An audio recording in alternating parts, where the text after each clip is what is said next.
Good morning, good afternoon, and good evening, ladies and gentlemen. Welcome to today's webinar session titled Gaza by the Numbers, a Data-Driven Crisis. It is both an honor and a sincere responsibility to chair this session, which brings together leading experts to examine the devastating humanitarian toll unfolding in Gaza through the lens of rigorous data and lived realities.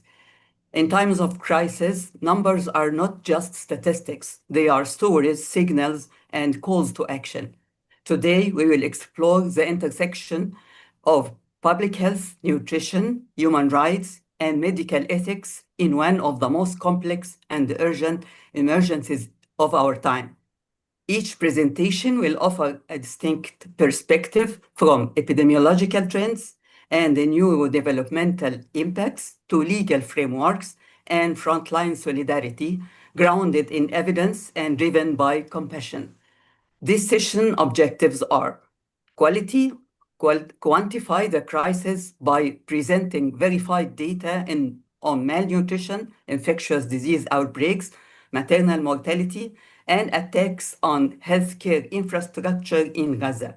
Highlights official famine assessment from Gaza Main Health Authority to understand the scale and severity of food insecurity.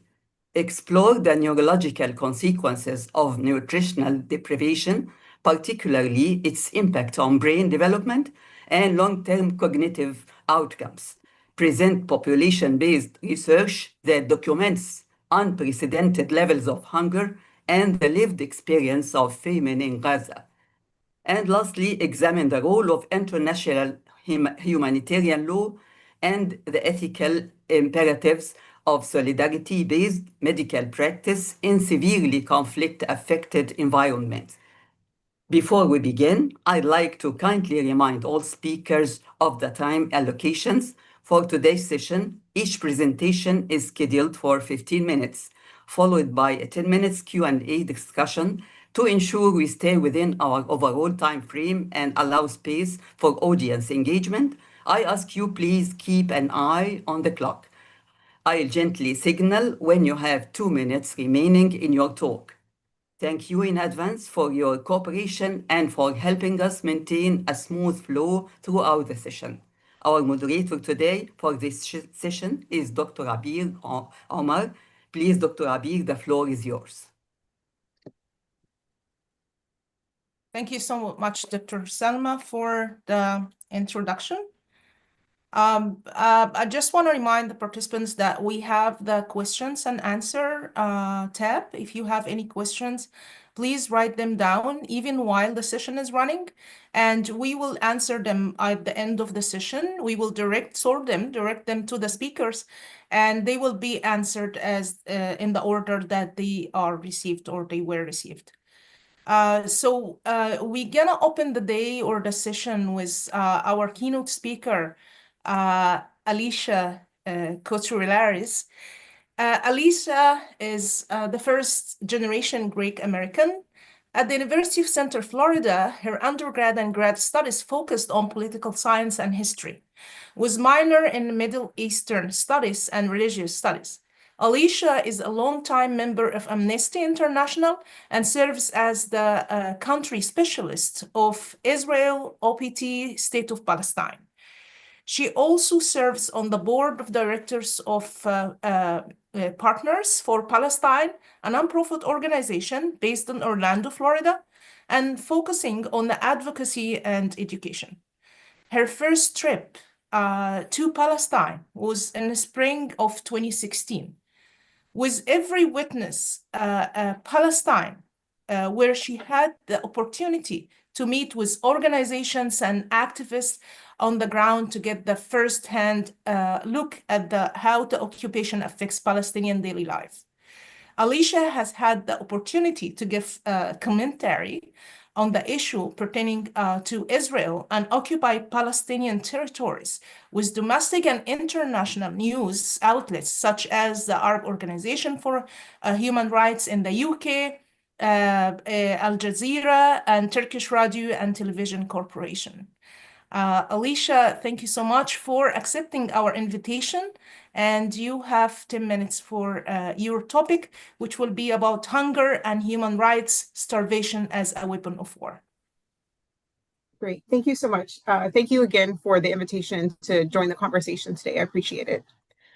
So with Amnesty, Amnesty has documented that there was, in fact, starvation that was meticulously and intentionally put forth in the Gaza Strip. We're gathering this information and reporting out in two different reports. One of which is a genocide report that we put out earlier this year that highlighted the amount of restrictions that were put upon the Israeli citizen, or I'm sorry, the Gazan citizens, as far as the food and access to clean water is concerned. This report was approximately 300 pages, and it highlighted the effects of the famine and the long-term effects that it will have on the Palestinian people living in Gaza. So initially, Israel imposed a complete siege in Gaza in the early days of the war, and this was under the pressure of the United States, and they gradually allowed the entry of food and humanitarian supplies in. But as they were coming in, they're very restricted, and we found that this happened even prior to October 7th. In their apartheid report, Amnesty's apartheid report that was released in 2022, the researchers found that the Israeli government was allowing just enough aid to come in that would allow the Palestinians to survive. So the Israeli government was using a mathematical formula to determine how many calories an individual needs to live, not necessarily to live healthy or to thrive, but just to survive. And basing that on the amount of the population in Gaza, that's what they were letting in before October 7th. So that was about 65% of the population was estimated to already be facing food insecurity prior to the conflict that we've been watching now or the genocide, basically, that has been unfolding in the past 2 years. In late December, there was a group, the Integrated Food Security Phase Classification, reported catastrophic levels of acute food insecurities across the Gaza Strip. And this was only 2 months after the conflict had started. So since then, we have basically watched that amount of aid be reduced drastically. There is Benjamin Netanyahu had made a statement early on in the conflict and said that they were allowing 40,000 aid trucks to enter Gaza. That's 500,000 tons of food, and that was 3,000 calories per. And this is his quote specifically. This was 3,000 calories per every man, woman, and child in Gaza. So that just in and of itself is a little bit of a red flag, because we know that the basic threshold for the amount of calories an individual needs is 2,000 calories a day. So that should have gotten people's attention from the beginning, that number is already off. But to say that they're sending in 3,000 calories per person, that was, like I said, they had 65% of the population was already facing food insecurity before October 7th. So his claim is that if the Palestinians in Gaza are not getting enough food, the reason is not because the Israeli government is not letting it in. It's because Hamas is blocking it. And that is, unfortunately, that is a lot of what we're hearing, or what we have been hearing over the past 2 years, is that if anything is happening and it's going wrong, it is at the fault of Hamas. Hamas is controlling the food intake. They have control over water and electricity, which all of this we know prior to October 7th is false. Unfortunately, a lot of people don't know the conditions that people were living in Palestine and in Gaza prior to October 7th. So what the Gaza Strip looked like on October 6th, 2023, is that the citizens that are in Gaza, and this includes not only Muslims but Christians. A lot of people don't realize that there's still a good population of Christian Palestinians living in the region, because this is, we hear the cities, Jerusalem, Bethlehem, Jericho, Nazareth.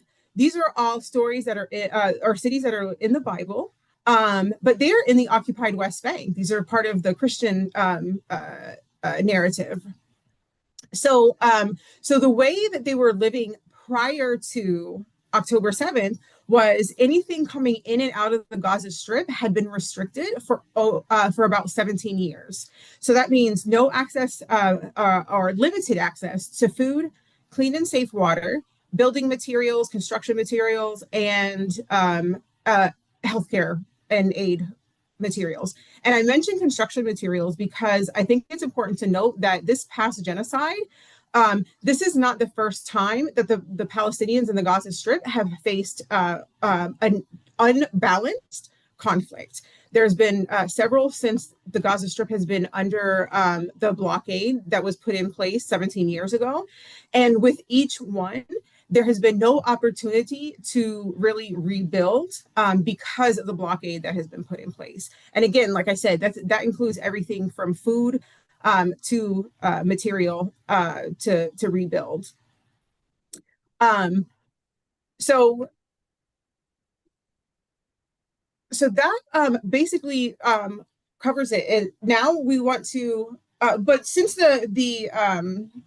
for here in the United States, what we want to try to do is to make sure that the United States government puts in place the aid that was being sent to Gaza in the first place. So UNRWA is a non-governmental organization that was providing aid service prior to the conflict.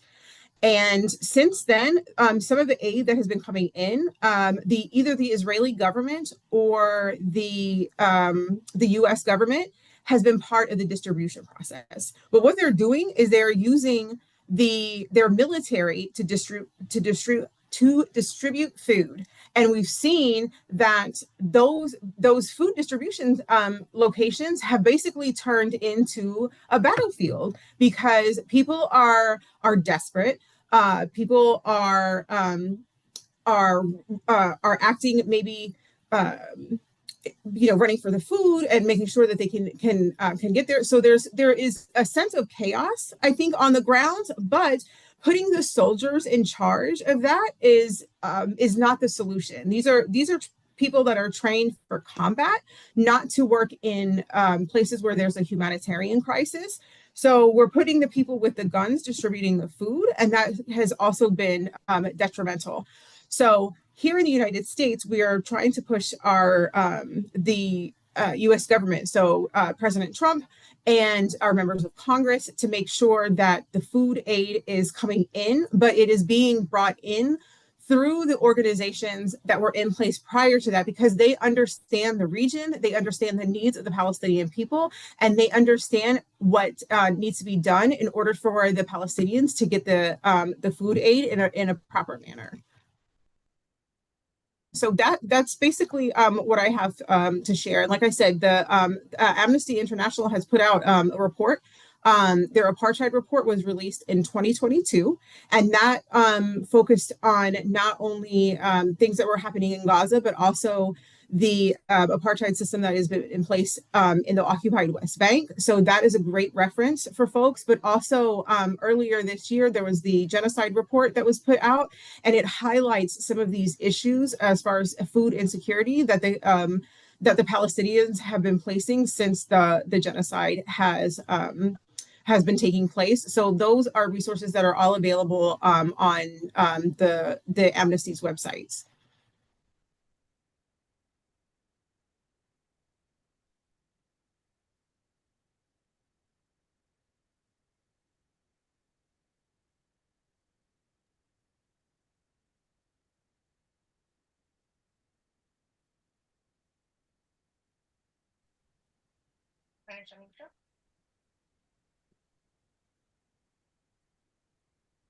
Alicia, did you finish your talk? Oh, yes, I'm sorry. Yes, that's, I'm sorry. Thank you. Thank you so much. Thank you. So we have Professor Dr. Samer Abu Zair as next, but he's in Gaza and he's trying to just secure a source for the power now. So we will take Dr. Munir al-Porsh, should be the third person here, but because of the casualties in Gaza and being overwhelmed with the work there, he sent us a video. The video in Arabic, we will display the video. It's in Arabic, but I will translate the video, the main points, after we watch it. Dr. Munir al-Porsh is the director of Palestinian Ministry of Health in Gaza, and his speech is about the official famine figures from Gaza Main Authority.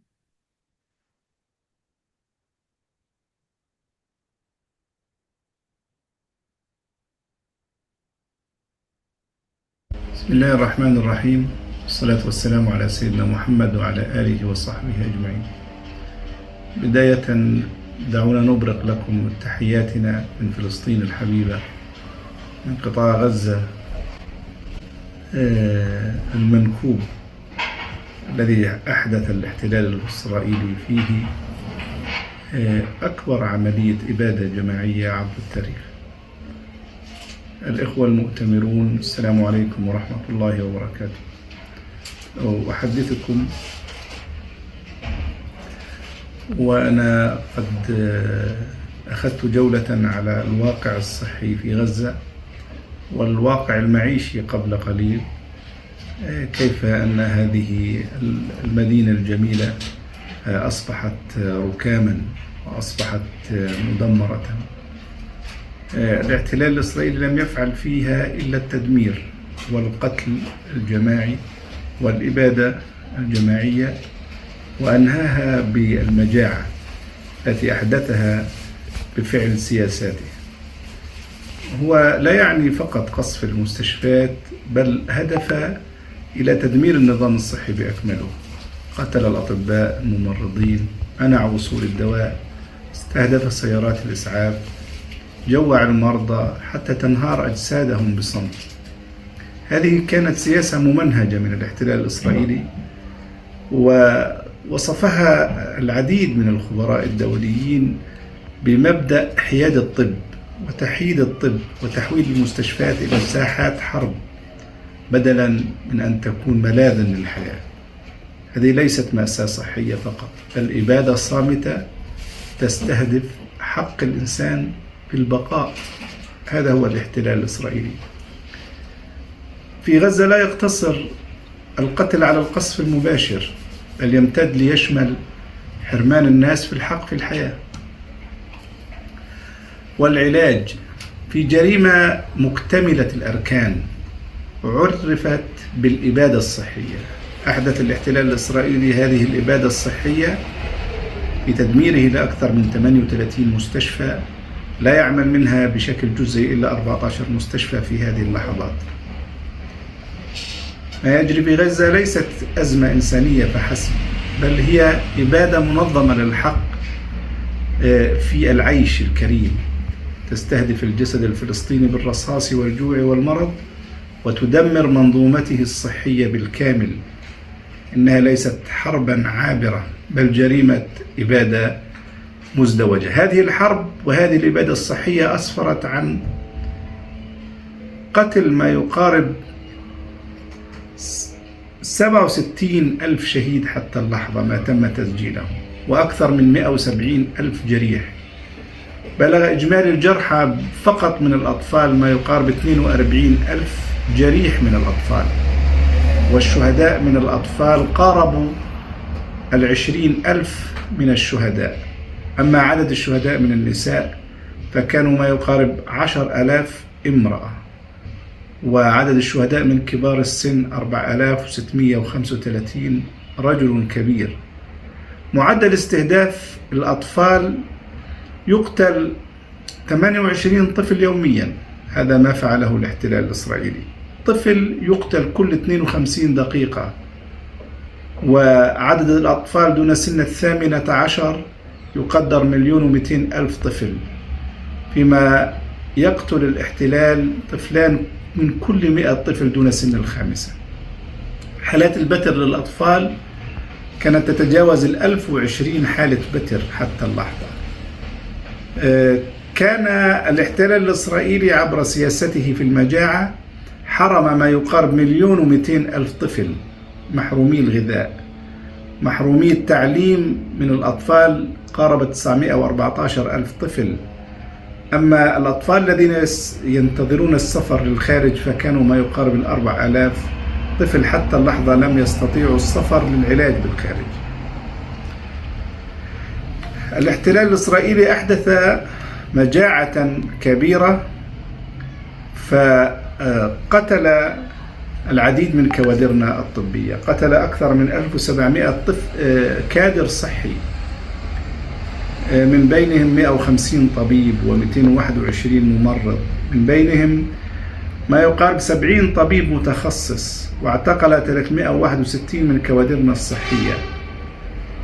هناك أكثر من 1300 من طواقم الإسعاف والفرق الإنسانية استشهدوا نتيجة القصف المباشر. أيضا الاحتلال الإسرائيلي من خلال هذه الحرب على غزة منع دخول الغذاء والدواء، وتفاقمت المجاعة وسوء التغذية بين أكثر من 2,400,000 إنسان في مدينة غزة، من بينهم 1,200,000 طفل. كانت الإحصائيات تشير أن هناك وفيات عديدة وأن هناك مؤشرات لسوء التغذية، لكن لم يعلن ذلك إلا من 15 أغسطس 2025 عندما تم تأكيد المجاعة في المرحلة الخامسة من الIBC. وللأسف الشديد كانت المجاعة في مدينة غزة، وتحدثوا أن هناك سيكون في مناطق الوسطى خلال شهر. كانت المجاعة تهدد بسوء التغذية حياة 132,000 طفل دون سن الخامسة، بما في ذلك 43,000 طفل حالة سوء تغذية شديدة. كنا نرصد ذلك عبر المؤسسات الدولية وعبر مراصد تابعة لسوء التغذية في جميع مراكز الرعاية الأولية التي كانت تعمل.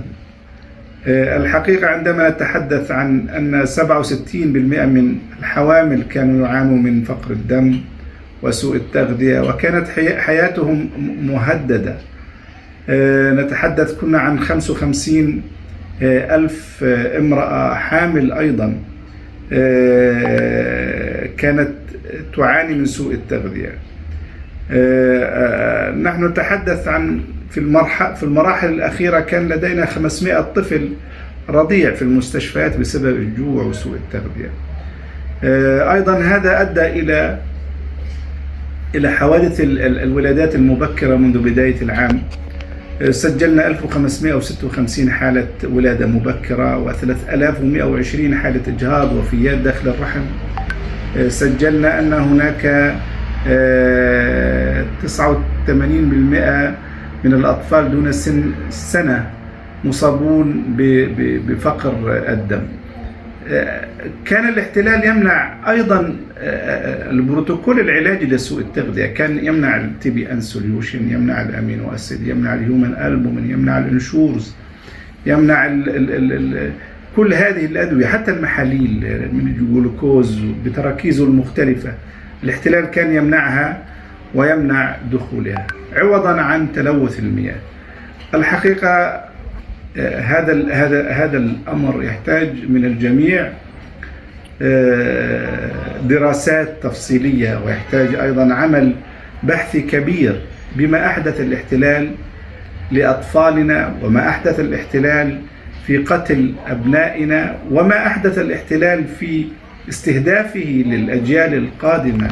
وتعلمون ماذا ستحدث لسوء التغذية للأطفال في السنوات القادمة، وأنتم أدرى بذلك. لكن هذا يحتاج إلى دراسات، ويحتاج أيضا إلى إمكانيات كبيرة لدراسة ما فعل الاحتلال في نسائنا وفي الحوامل وفي أطفالنا والتشوهات الخلقية التي خرجت من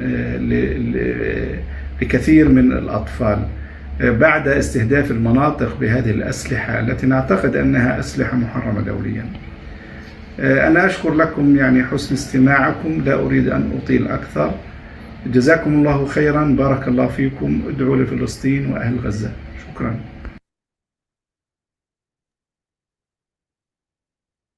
We thank Dr. Munir al-Barsh for his speech about updates about the situation in Gaza.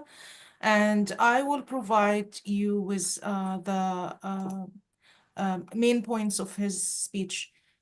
He started his speech with sending you the warmest greetings from the beloved Palestine, from the affected Gaza Strip where the Israeli occupation has carried out the largest genocide in the history.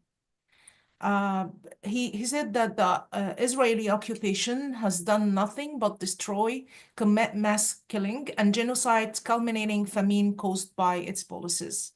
And he said that it's not just about bombing hospitals, it's about dismantling the entire healthcare system. Doctors and nurses have been killed, medicine has been blocked, ambulances were targeted, and patients starved until their bodies collapsed. This was a systematic policy by the Israeli occupation, described by many international experts as violating the principle of medical neutrality, turning hospitals into battlefields instead of sanctuaries for life. This is not just a health crisis, it's the silent genocide targeting the human rights or human rights for people to survive, and this is a reality of the Israeli occupation. He added that in Gaza, killing is not limited to direct bombing, but it extends to depriving people from their rights of life and healthcare, in a fully flagged crime known as health genocide. The Israeli occupation has caused this health genocide by destroying more than 38 hospitals, of which only 14 are partially functioning at this moment. He said that what's happening in Gaza is not merely a humanitarian crisis, but it's a systematic extermination of the rights to live with dignity.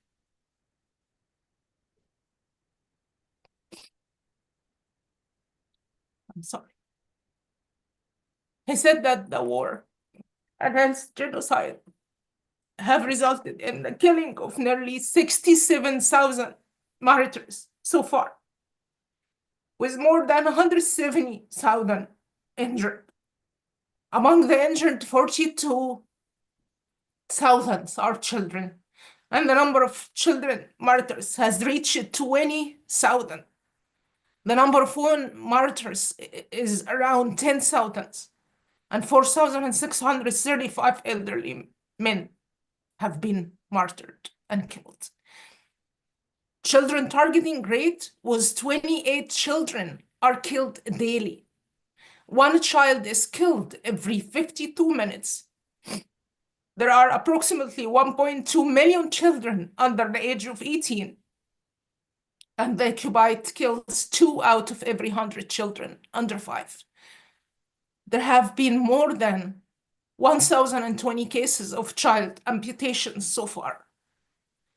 Due to the starvation policy, especially man-made starvation, the Israeli occupation has deprived around 1.2 million children of food and 914,000 children of education.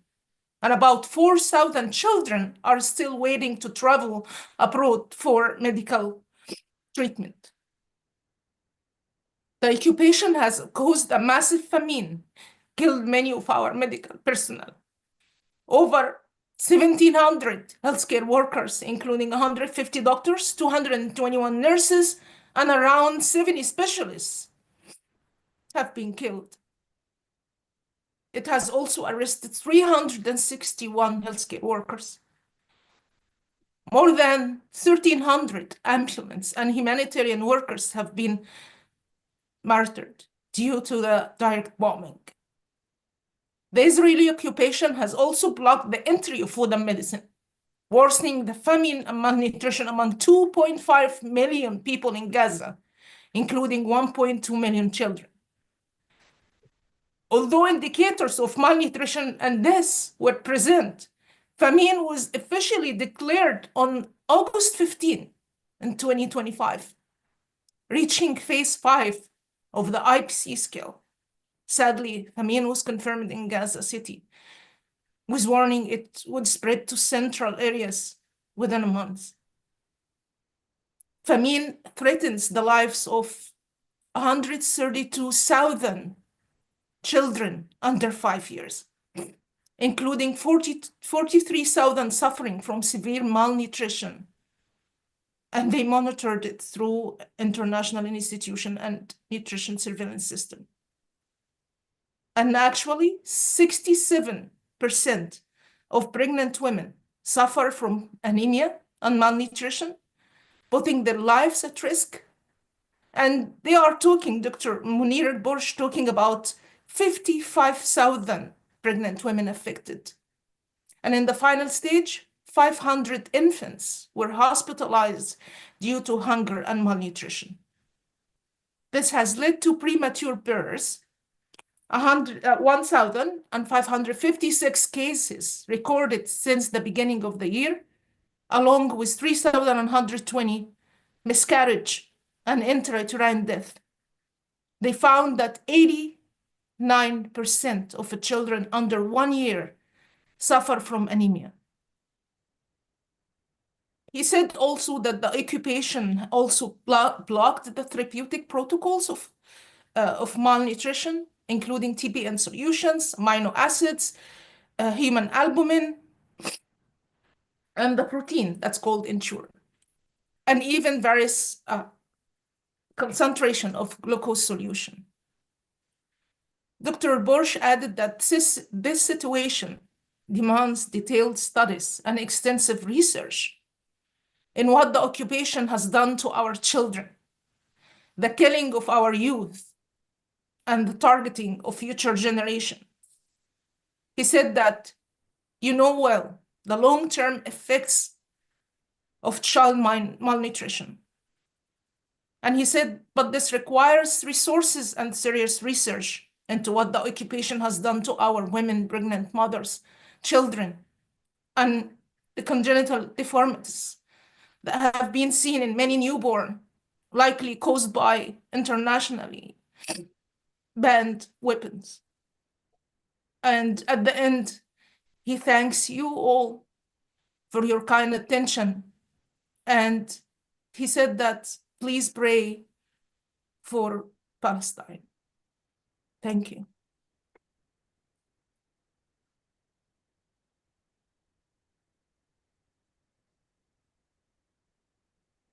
Our next speaker, I'm not sure if Dr. Samer has joined us yet.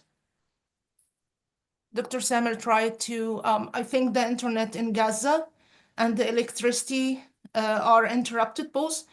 Dr. Samer tried to join the webinar, but I think he tried to, when I called him, he tried to secure some source of electricity, but maybe he failed too. Actually, Dr. Khamis have some kind of trouble getting in برضه because of internet in Gaza. We have Dr. Samir lecture. You have the He recording? sent it before in Okay. case of something like this happen. So Okay, we so can I'm gonna introduce Dr. Samer Abuzer. Dr. Okay. Samer Abuzer is an assistant professor of public health at the University College of Science and Technology in Khan Yunis. He's also a public health specialist with extensive experience in the WASH, the health and humanitarian sector in Gaza. Dr. Abuzer has led and collaborated on several international research and development projects focusing on health system strengthening and One Health and emergency response. Dr. Abuzer topic today is about malnutrition rates, outbreak of infectious diseases, maternal mortality, and attacks on healthcare. Could you please, Mahmoud, share his recording? Thank you. Good evening, everyone from Gaza. Thank you for the opportunity to speak at this important event. Today, I will present evidence from the Gaza Strip, where public health has been systematically targeted during almost 2 years of war. Before I begin, I want to make clear that the statistics I will present today are not fixed. They change every moment. The situation in Gaza is deteriorating hour by hour, and the numbers of the dead, the injured, the displaced, and the starving are only increasing. More than 66,000 Palestinians have been killed. At least 163,000 have been injured, and between 1.9 to 2 million people displaced, nearly the entire population of Gaza. Thousands of schools have been damaged, more than 251 journalists killed, and tens of thousands of residential and public buildings either completely or partially destroyed. Health facilities have not been spared, with multiple hospitals bombed and many out of service. This scale of destruction is unprecedented, and it has directly dismantled the pillars of public health: safety, shelter, nutrition, and access to healthcare. This map shows the reality across the Gaza Strip.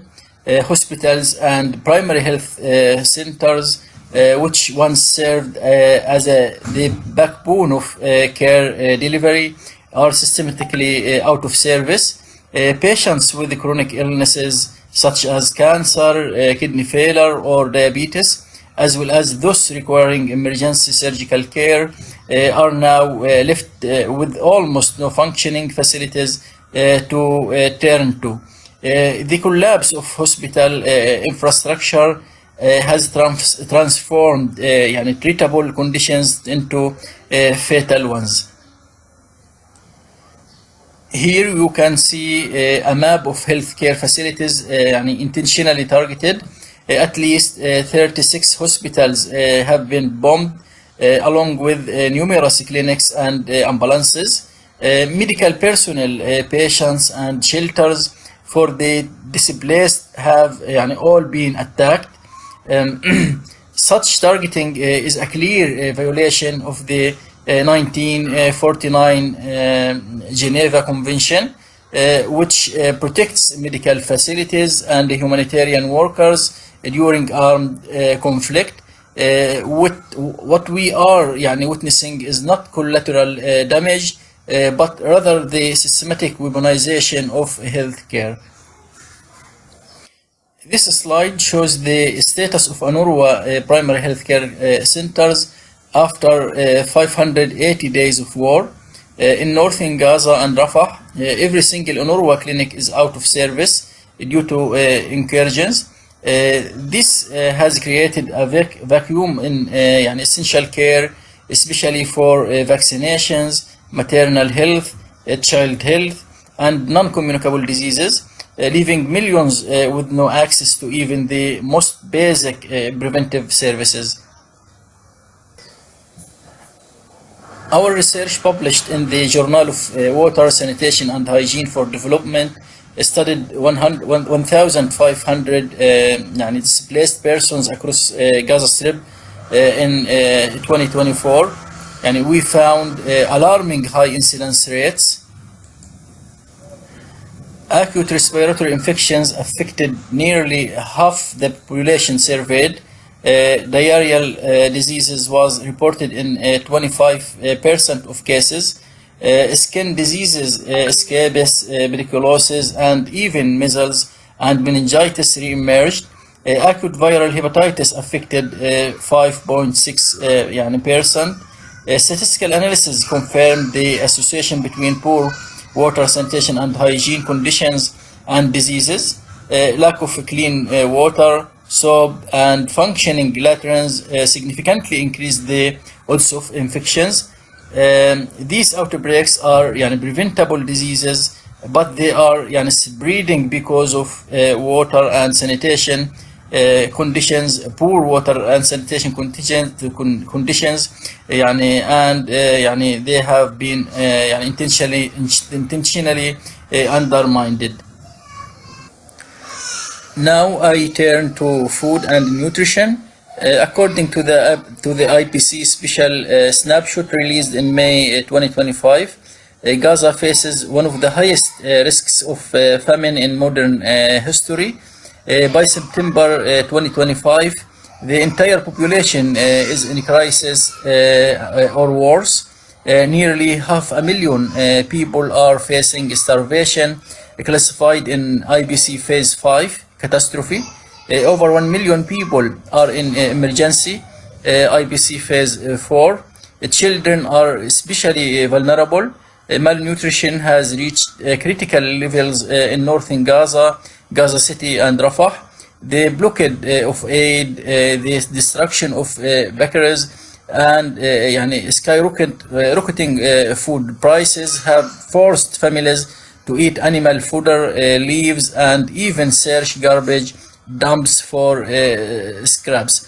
Famine is not a natural disaster here. It is the direct result of a blockade and war. Maternity and newborn health collapsed. At the Emirati Maternity Hospital in Rafah, newborns are forced to share incubators.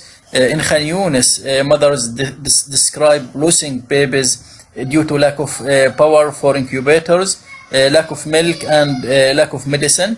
Let me share just one story. Reem Abdullah, displaced from Shuja'iyya, arrived at a hospital exhausted, hungry, and without medicine, only to find her fetus had died days before birth. These stories are repeated daily.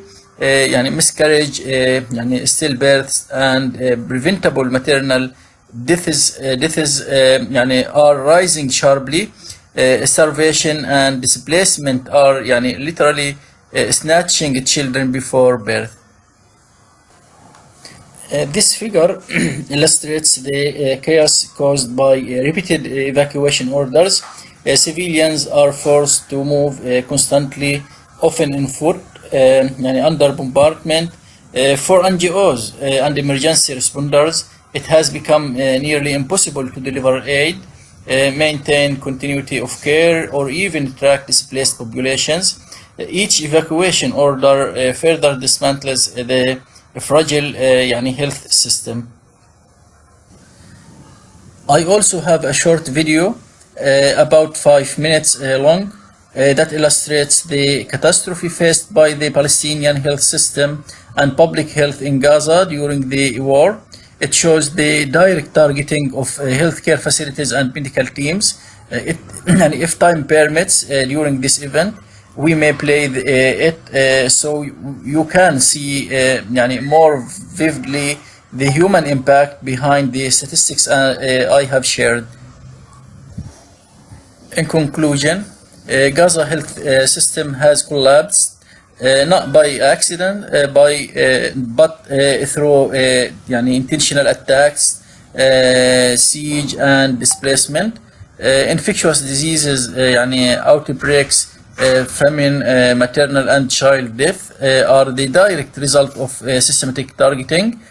Public health has been weaponized, a crime under international law. Accordingly, our call to action is urgent. First, immediate ceasefire.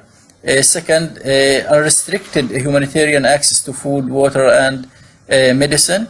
Third, accountability for violations of international law.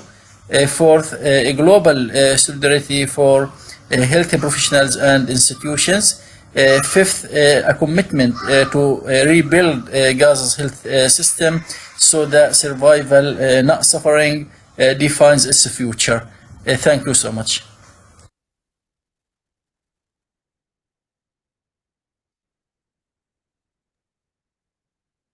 Thank you so much for Dr. Samer. And I think there is an issue with accessing Zoom from Gaza. So our next speaker is Dr. Neil Fournier. Dr. Neil Fournier is an associate professor at the psychology department at Trent University. His core focus of his research is to examine how changes in the rate of adults neurogenesis impacts the behavior and the development of clinical disease, such as depression and epilepsy. His work also focuses on determining how environmental factors, such as exposure to early life stress, impacts the ability to successfully learn cues that predicts safety across development. Dr. Neil's speech and topic today is about nutritional effects on the brain and the brain development. Great, thank you very much. I will, you can hear me? Yes, I hear you well. I'll share my screen. And I'm assuming you can see my slides. Is that correct? Yes. You see the slide or See the only, slide? or the black? Yeah, we see the slide and I think another note. If you can make it Okay, let me bigger. switch then. Excuse me. Let me stop sharing and reshare. I will do this and do that. Can you see the slides now? Yep. Thank you Okay, so much. perfect. Thank you very much. So thank you very much for the introduction. I'm going to talk specifically about the impact of early nutritional deficits on brain development. And also, I wanted to, I guess, thank the organization committee for this invitation to participate here, as well as to my colleagues that are in this session, as this is an extremely important topic. I'm going to talk, as I just mentioned, on how nutrition shapes the developing brain, how something as simple and fundamental as food can influence how the brain develops, how it forms, how nerve cells within the brain connect, but importantly, how this translates into uh, lifelong cognitive and emotional processes. And what I'm going to hope to illustrate to all of you is what happens when those needs aren't met, and how the current crisis in Gaza illustrates the devastating impact that early malnutrition can have on generations of cognitive and emotional development. Um, I'm a research scientist and a professor, so I'll give a disclosure to my funding sources and some board-related activities that I do. The talk that I'm giving has no direct relevance or connection to my current research programs, okay? Uh, I'm not going to read the whole quote here or poem from Emily Dickinson, but I think this illustrates the importance of the developing brain, a baby's brain, and the potential that is there. And within this child's brain, it's less than 1 pound of this gelatinous tissue. And within this convolution holds basically the entire universe of human experience and meaning. This is the brain in which emotions, ideas, memories, dreams will all somehow find its home. And this will be a process that evolves and changes throughout the lifetime. And where I would really like to direct your attention is just to this image that I found of a young child that was one of the tens of thousands of children that have been born in Gaza, with the current healthcare system being in the conditions that it has been and being crippled by the ongoing siege that has happened. These are children that are essentially growing up in a war zone. So the brain develops, the most critical period of brain development is what's often referred to as the first 1,000 days.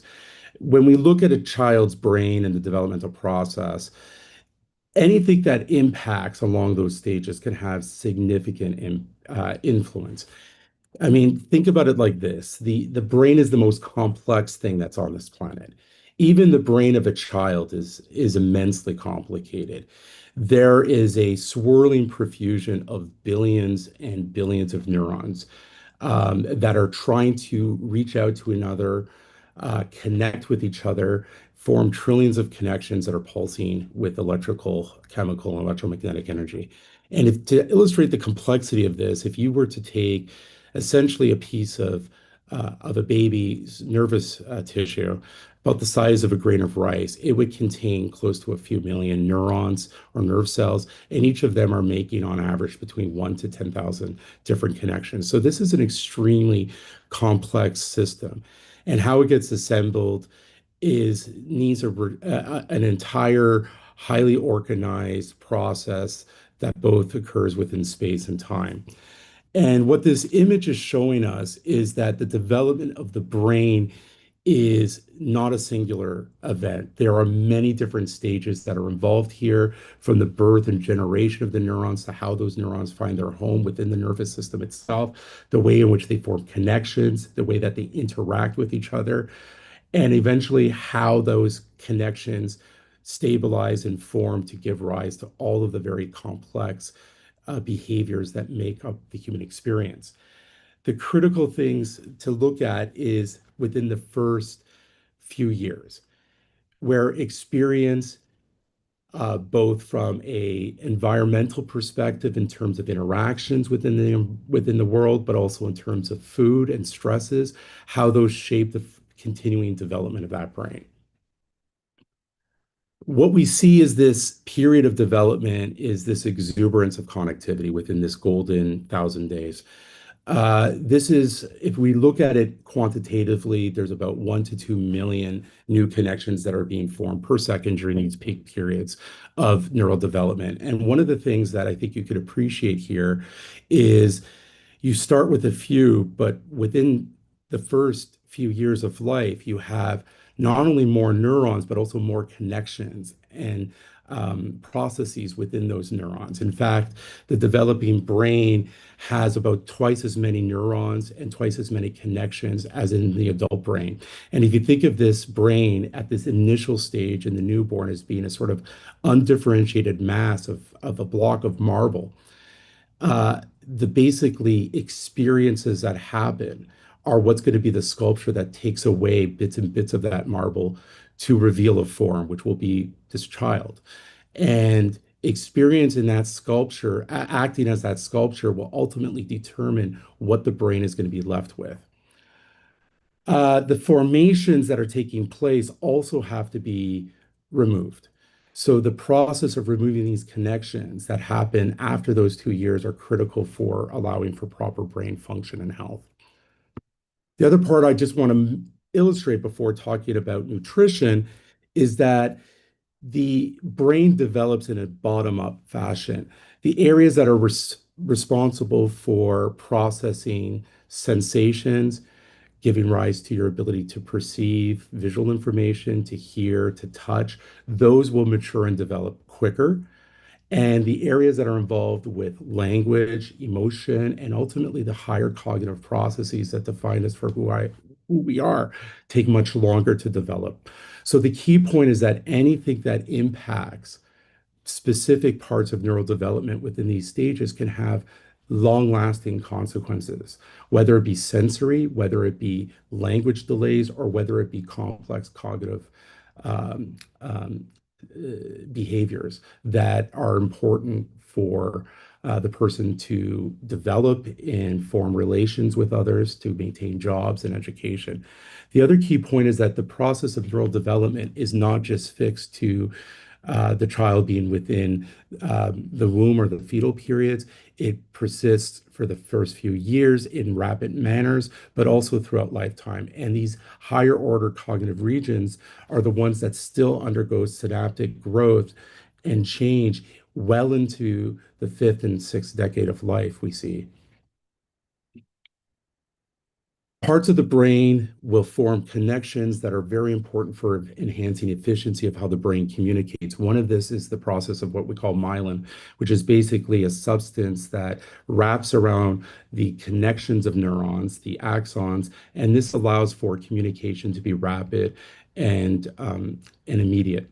And those signals are necessary for a variety of information processing.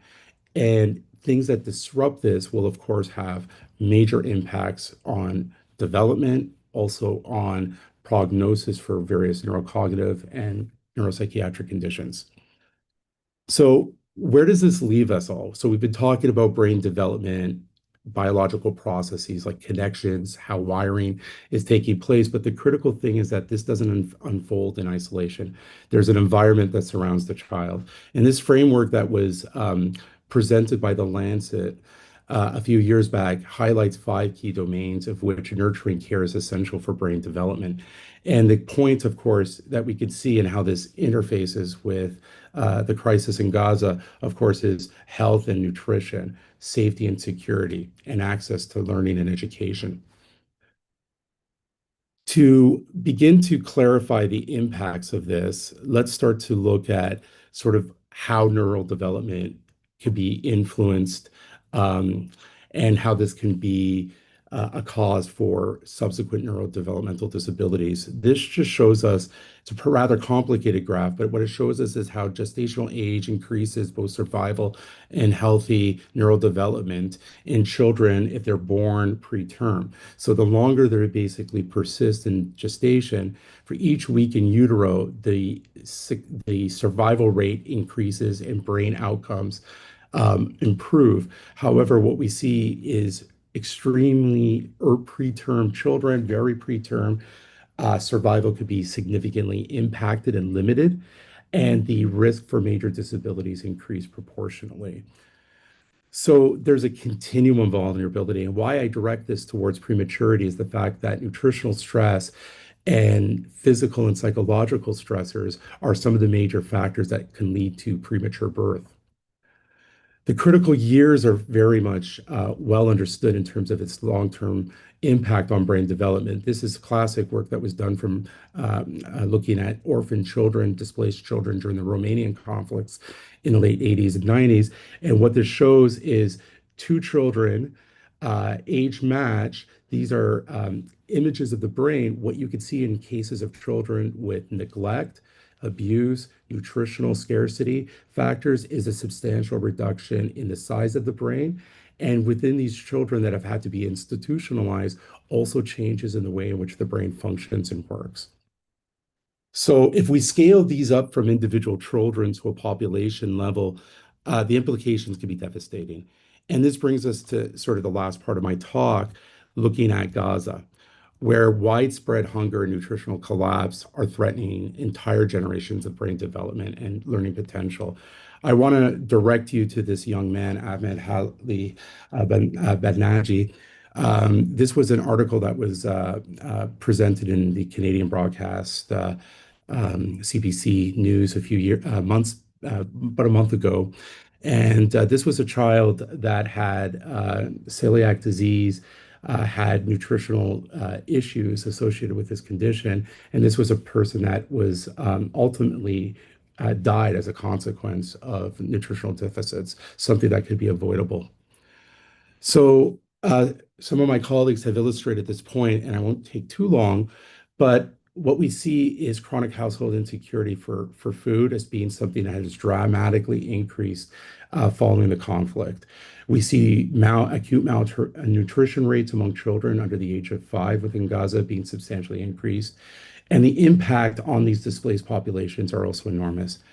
What we see here is over 50% of Gaza households are reporting some aspect of high-level famine.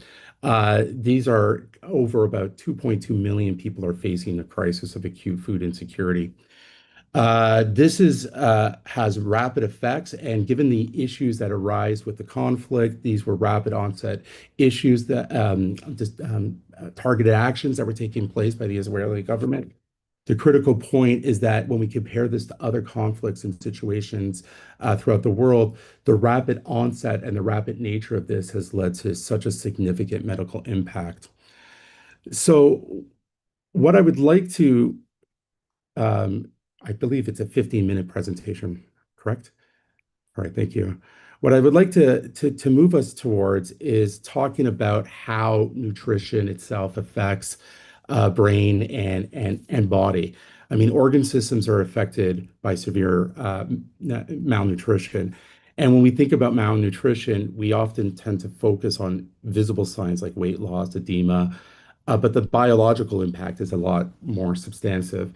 And what this cartoon is showing us right here is how severe malnutrition, whether it comes from overall macronutrient deficiency or deficiency in protein, um, uh, protein will produce substantive effects on nearly every organ system within the body.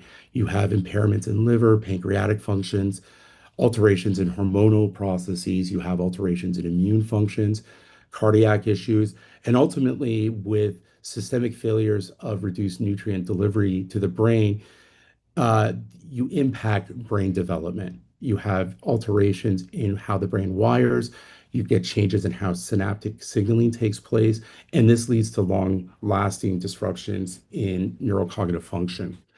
The other major issue that, of course, is important to recognize is that our current classification systems for malnutrition are based mainly on indices such as body size or presence of things like edema systemically within the body.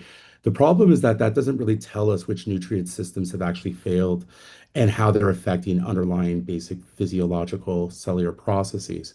So the key is to remember is that two children can ultimately have the same diagnosis, but the underlying metabolic and neurodevelopmental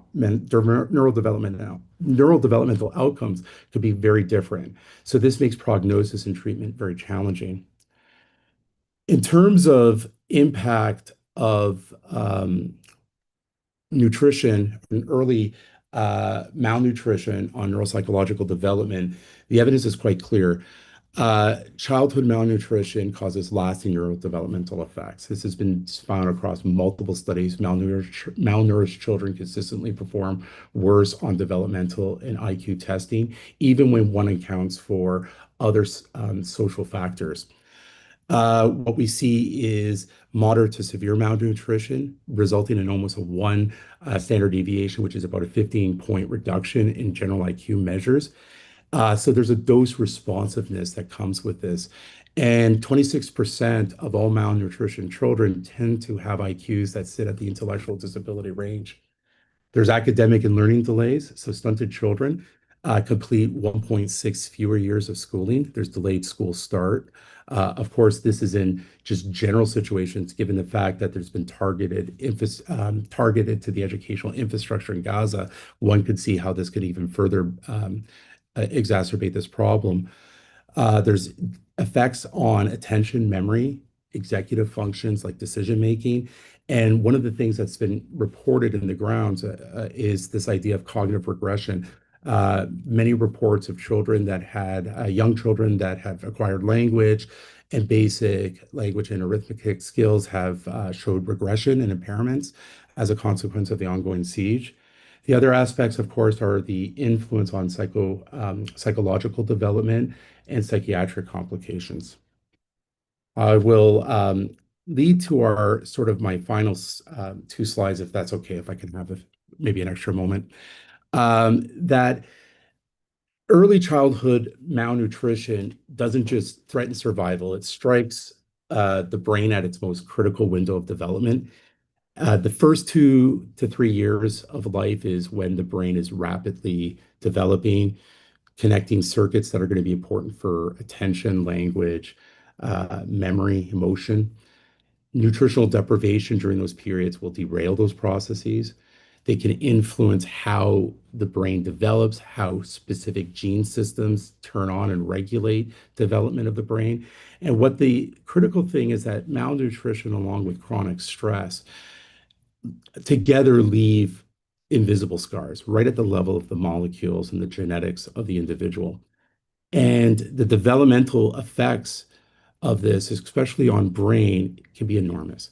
And this is why, in some ways, to think of starvation as more than just a humanitarian crisis or something that erases lives, but it becomes something of a targeted neurodevelopmental weapon that impacts architecture of the developing brain in such a way that it also limits future potentials for an entire generation. So, take-home message is early nutrition is important. It's foundational for brain development. Malnutrition doesn't just slow growth, it actually will alter the function and wiring of the brain. The Gazan children are at particular risk for acute neurodevelopmental problems that can sustain into chronic issues. These effects are not just at an individual level, they're societal. The loss of education, workforce capacity, intergenerational trauma, which some of my colleagues will be talking about, will threaten social and economic resilience within Gaza for years to come. Hunger and war can erode the learning capacity and threaten basically generations' cognitive capital. And the important point that I haven't talked about is that recovery is possible, but it requires very urgent and sustained intervention. And some of the new efforts that seem to be happening might be a step in the right direction. Only time will tell. So for me, the call to action for protecting brains and preserving future is to end starvation, not just within the Gazan conflict, but for any conflicts permanently as a weapon. Prioritize early childhood nutrition, integrate psychosocial and educational support long-term cognitive recovery, and monitor and mitigate intergenerational impacts. So that would require substantive on-the-ground tracking of neural development outcomes in children and plan for sustained support when those cases have been encountered. Thank you. I apologize for going a little bit over. Thank you so much, Dr. Fournier. Actually, we enjoyed your presentation. And I like what you said about it's not only starvation as a weapon, but it's also a neurodevelopmental weapon that has been used. Thank you so much. Thank you very much for it. Our next speaker is Professor Moaz Al-Islam Izzat Faris. Professor Faris holds 3 academic degrees in human nutrition from the University of Jordan. In 2015, he completed the Harvard Medical School Global Clinical Scholar Research Program. Currently, he's a professor in the Department of Clinical Nutrition and Dietetics at Applied Science Private University in Amman, Jordan. With nearly 25 years of experience in academia, Dr. Faris has served at 4 different universities throughout the Arab region. He has authored over 200 publications, including original research articles, reviews, meta-analysis books, meta-analysis book chapters, conference proceeding, and abstracts in peer-reviewed journal. His key scientific monograph includes Nutrition and Cancer, Food of the Holy Quran, A Modern Nutritional Perspective, and Carbohydrates Counting for Diabetes. Dr. Faris led the editorial team for the first of its kind edited book, Medical and Health Aspects of Ramadan Intermittent Fasting, and it's published by Springer in 2025. And he led 5 special research topics as an intermittent fasting in specialized journals. He has received several accolades, including the 2021 Research Award from the University of Sharjah. He was also honored with the State Award for Outstanding PhD Students in Jordan in 2010, and the Best PhD Dissertation Award from the University of Jordan in 2009. In addition to his research and teaching, Dr. Faris is a founding member of various professional associations and societies and a reviewer for numerous international journals. He ranks among the top 10 researchers in terms of citation and productivity in the field of Ramadan intermittent fasting. He has been recognized as one of the Stanford Elsevier top 2% most cited scholars of 3 consecutive years from 2023 to 2025. And Dr. Faris' topic today is about catastrophic famine in Gaza, unprecedented level of hunger, a real population-based study from Gaza Strip. Thank you, Dr. Faris, and you can start your presentation. Yeah. Thank you, Dr. Abir. Bismillahirrahmanirrahim. Assalamu alaikum wa rahmatullahi wa barakatuh. Good evening, everybody. Thanks again for this long introduction. But as per your request, you asked for a short biography. Thank you so much again. So our topic is about the famine in Gaza. As you can see here, it is the catastrophic famine in Gaza, the unprecedented levels of hunger. This is the first actually real population-based study conducted in Gaza after the beginning of the war on the Gaza Strip. And this is why it is important to present this work, because it represents the actual field work from the land of Gaza. As you know, Gaza Strip is a coastal area, about 365 square kilometer, and for a long time it has been a focal point for geopolitical tensions and humanitarian crisis for decades. The last military escalation after the October 7th exhibited existing vulnerabilities, notably the food security, insecurity, and hunger, with about 85,750 deaths due to the Israeli attacks, as per the report of the Lancet journal. And this represents about 8% of the Gazan population. Gaza actually is a narrow coastal region, as I mentioned, and this region actually depends heavily on the agriculture production, the plant and the animal production, with about 42% of the land of Gaza is fully occupied by farms and working as cropland for agriculture production. Because it is completely bounded by the Israeli occupying boundaries, there is a heavily dependence on the agriculture production in Gaza, in the different forms of agriculture production for the plant and animal foods.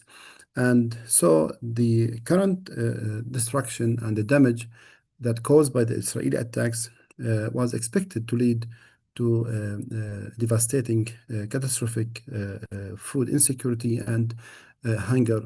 At that time, at the beginning of the war, about 7 months after the beginning of the war on Gaza, we hypothesized that this kind of damaging war will result in a serious problem in the food security and will end. We hypothesized that it will end with a kind of catastrophic famine and hunger because of the complete reliance of the people in Gaza on the agriculture production and the rest also from the Egyptian and the from the Israeli lands for the foodstuffs and for the main crops that they need. So the situation was not so good in Gaza before the 7th October. Many people thought things that the situation was like normal. People were living in good situation. But the fact that the situation was dire in Gaza before the 7th October, it was estimated that 63% of individuals were suffering from food insecurity and relied on international food aids, and about 82% of the population lived below the poverty line with unemployment rate of about 47%. by the end of the 2022. The serious situation came as a result of 17 years of siege and blockade after the Palestinian election in 2006. So the current research we did in Gaza, as I mentioned, after about 7 months of the 7th October, aimed to assess the prevalence of food insecurity and to assess the prevalence of famine and hunger among the people in Gaza. The study aims also to provide policymakers and humanitarian organizations with the actionable insights, identify the most vulnerable populations, quantifying the impact of specific restrictions, and informing the development and implementing of targeted interventions that improve the long-term food security and alleviate the human suffering in Gaza.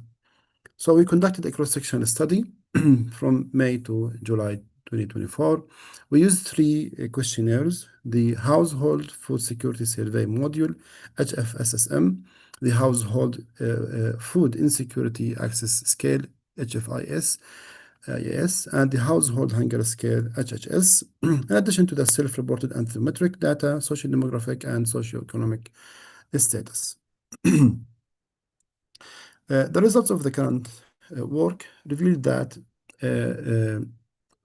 we have collected first the data from about 1,209 household from Gaza, from different regions. In Gaza, we have the 5 regions of Gaza. The average age was about 38. The vast majority were aging from 19 to 39. The majority of the interviewed household members were females. The majority were from the middle region, from Deir al-Balah, and the responsible person for the family was about 90% a man. And the self-reported socioeconomic status before the war was reported by more than 57% as medium socioeconomic status. The vast majority were married. The age of the partner was also in the same age range of 19 to 39. The working status was more than 62% non-working, and this is one of the major factors at that time that contributed to the widespread of the famine and the hunger. The education level of the partner was majorly as a bachelor degree, and the household destruction status for the original household, it was about 85% total and partial destruction. The address during the before the war was mostly where people were living in the city houses, not in the camp. And while the current address during the study was the tent, representing about 59% of the surveyed household were living in tents.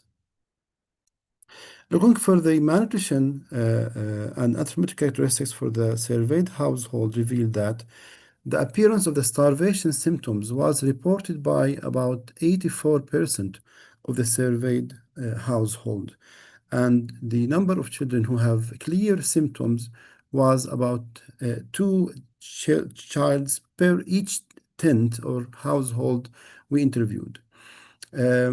Once we asked the mother about the child, and if there is any child who died because of the starvation, it was about 0.4% for children per 1,000 interviewed household died because of the starvation.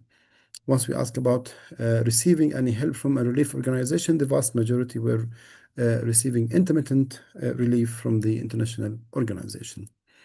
Having the self-reported anthropometric data revealed that there, at the current of the study time, there was a significant increase in the number of people who were underweight once comparing their BMI before and after or during the war, while the percentage of people with overweight or obesity were significantly decreased during the study time.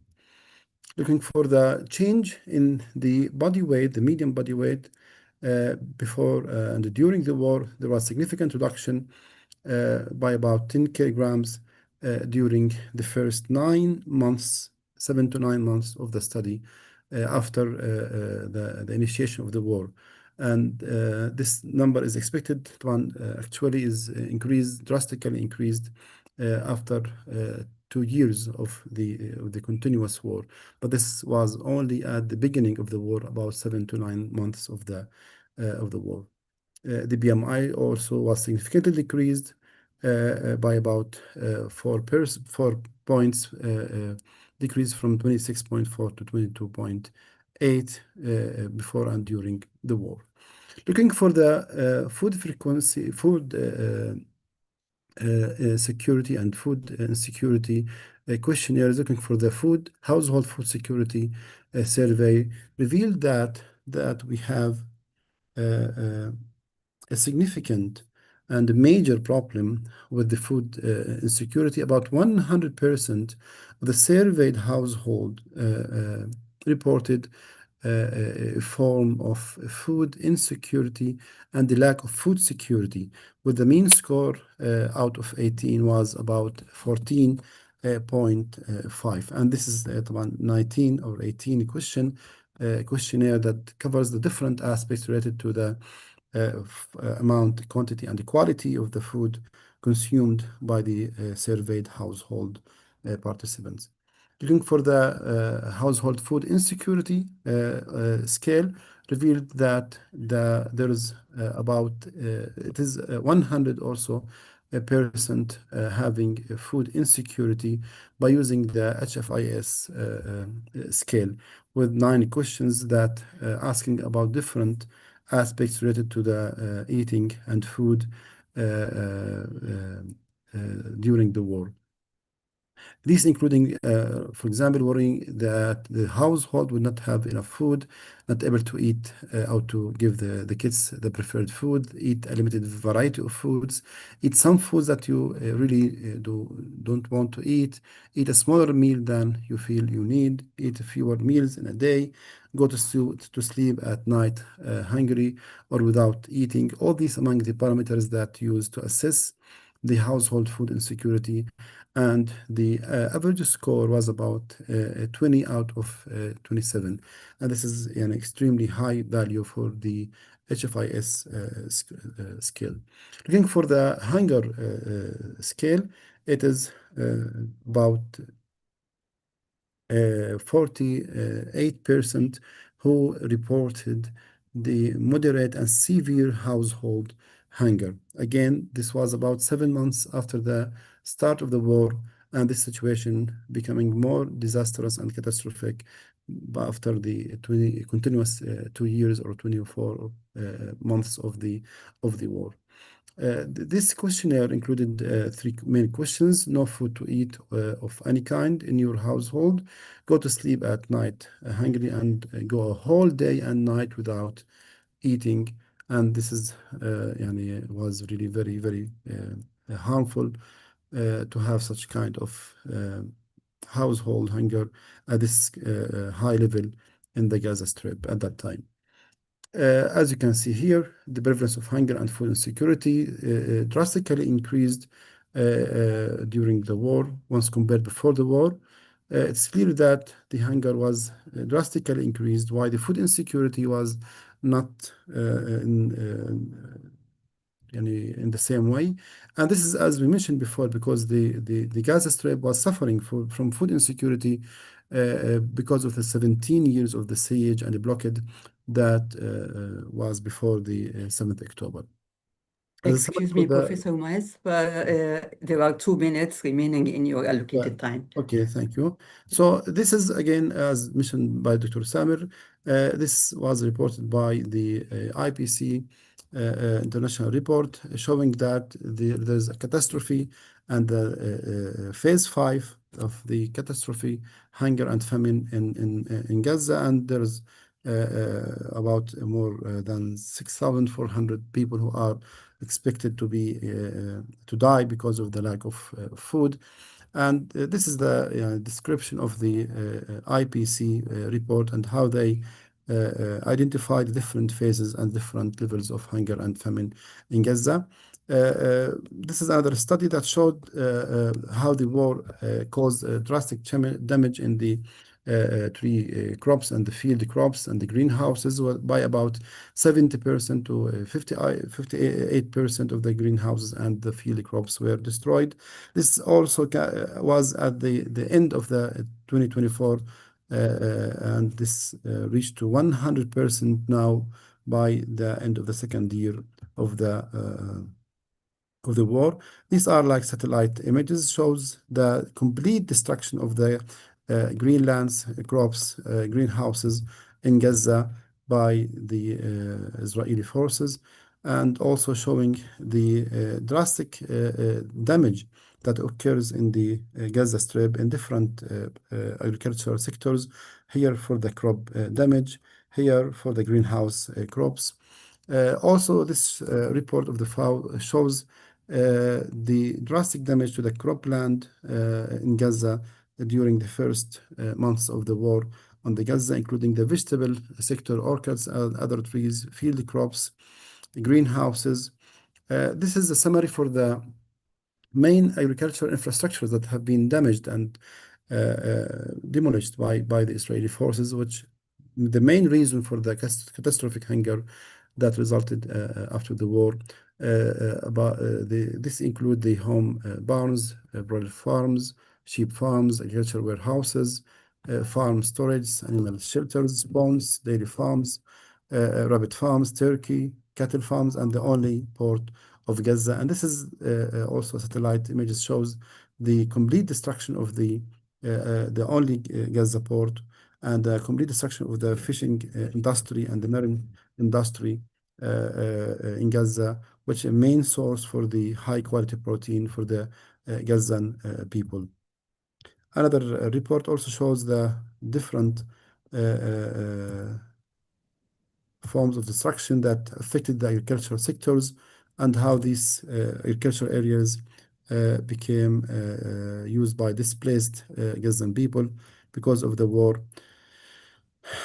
The current, I will close now. The current research was very, very expensive, and the cost was very high. It was the life of my colleague, Dr. Ayman Abu Tair, who was killed by the Israeli forces after 3 weeks of publishing our research on the catastrophic famine in Gaza.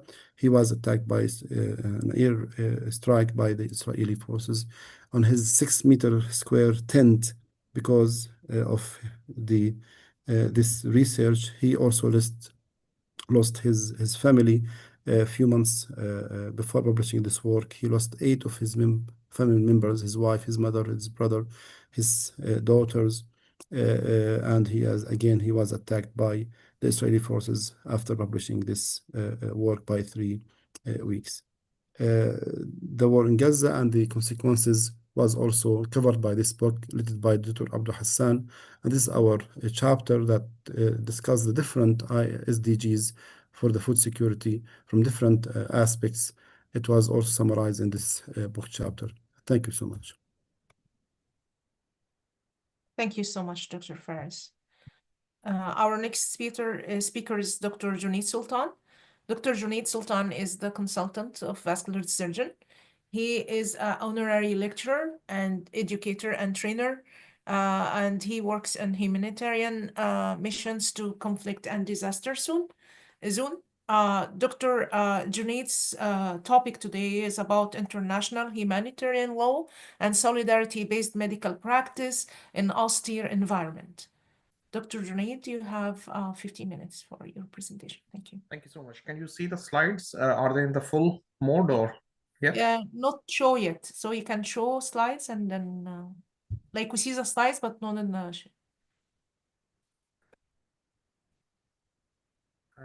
I'm sharing the slides now. The slide. Yes, show. the slide.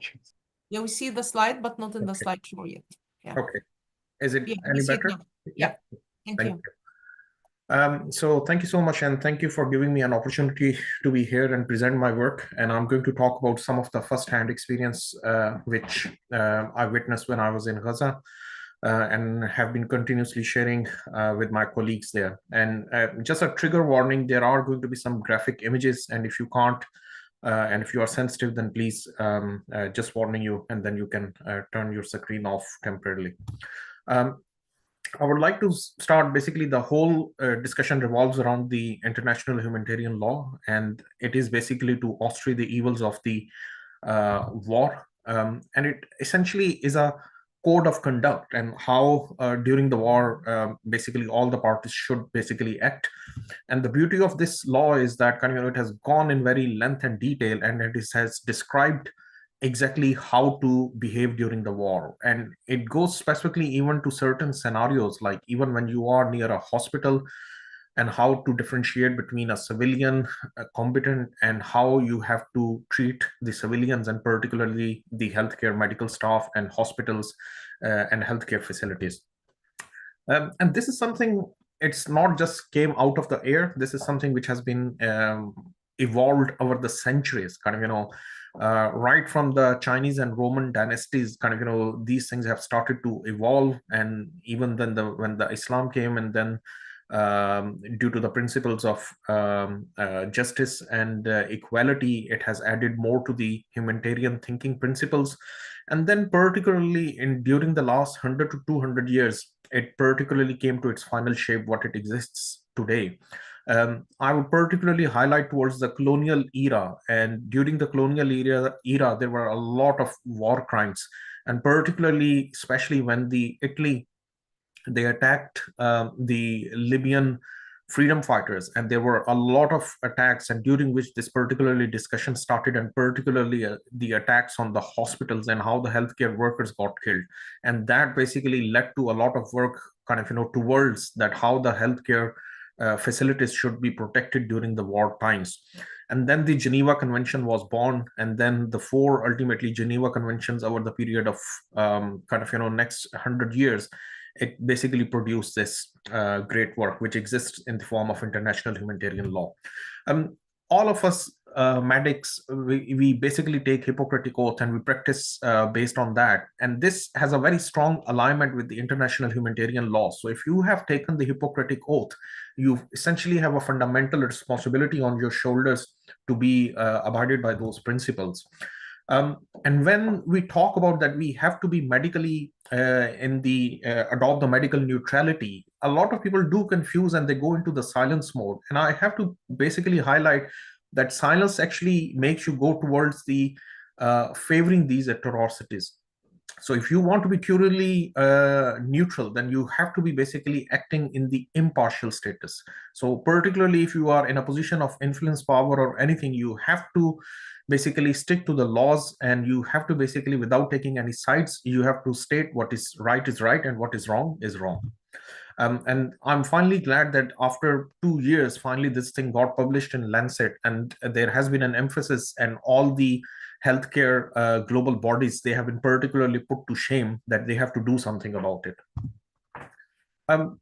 We get asked about this question, that why we are being political. And I think this is very important. You have to remember that we all live in a political era, actually, where we are being told that we are under a democracy, and this democracy is run by politicians. All the decisions which we live under are being taken in a parliament, which are taken by politicians. And all the funds and tax and everything which we basically submit, they are all being decided where they are going to be spent by the politicians in the parliament, which is a democratically elected process. And all these decisions are made in a political process.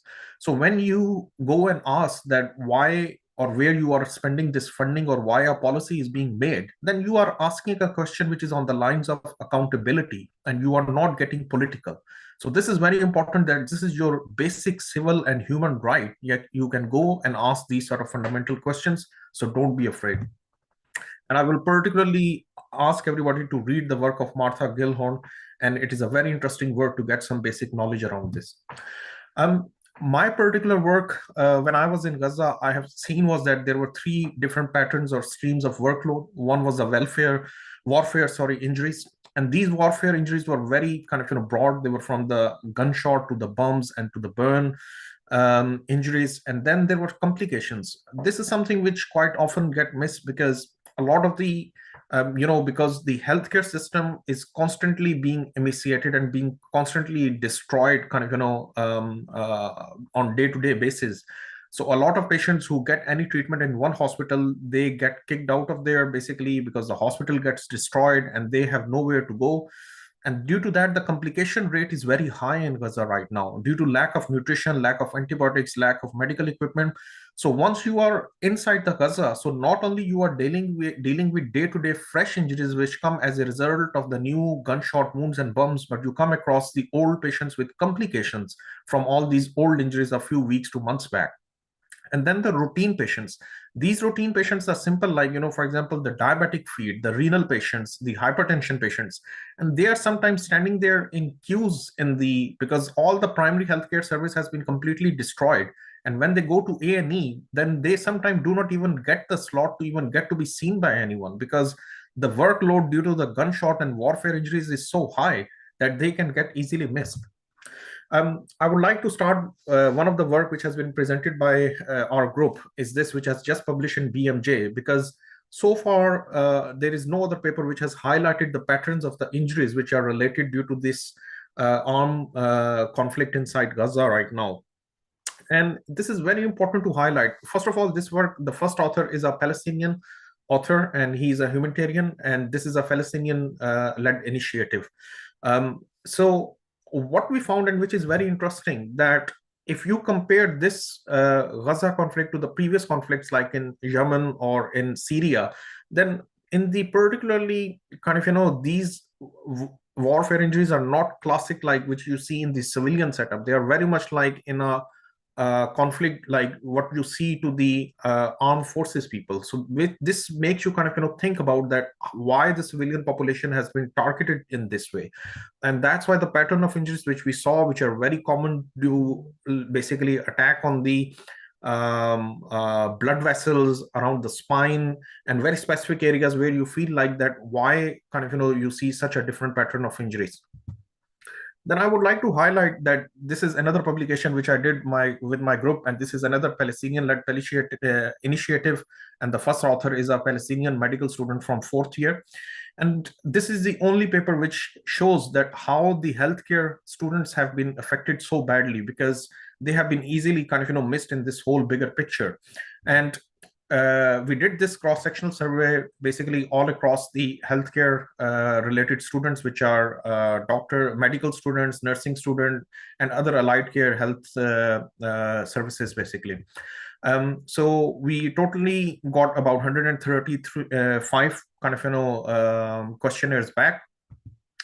And what we found was that these students reported that most of their universities and healthcare hospital places where they used to go and do clinical attachment, they have all been destroyed, due to which their education has been severely impacted. And a lot of the comments, these are the basically direct comments from some of the students, and they highlight that they are struggling with, they do not have access to the clean water, they do not have access to food, they have been displaced multiple times. They have no access to electricity, no safe shelter, nowhere safe to stay, living in a tent, displaced about 5 to 10 times on average. So these are multiple challenges, and due to which they are having a huge psychological impact on them, and they have got no support, and no support by the ICRC or WHO to give them any sort of a fundamental support.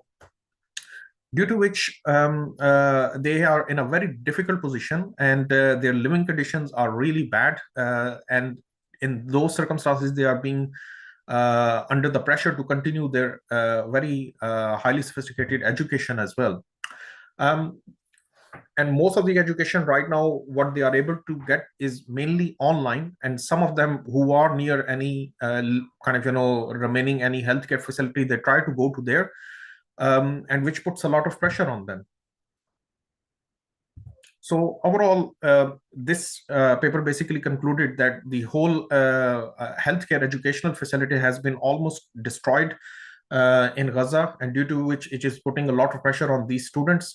but they're trying their best in the limited resources to continue, and they are very resilient, and they are not giving up, and they are trying their best to continue their studies in these difficult circumstances. This is another paper which our group produced, and another Palestinian-led initiative, and one of my nephrology colleague, Dr. Huda from UK, and we presented this work. And if you see in the corner this picture, so this gentleman is an Olympian, and he's from Gaza, and he died because he lost his access to the dialysis, and unfortunately completely preventable death, and he died due to loss of access. And one of the charts here, if you look at it, it highlights that how during the conflict, kind of, all of a sudden the patients lost access to have their fistula duns or PD catheters, and they ended up needing central lines.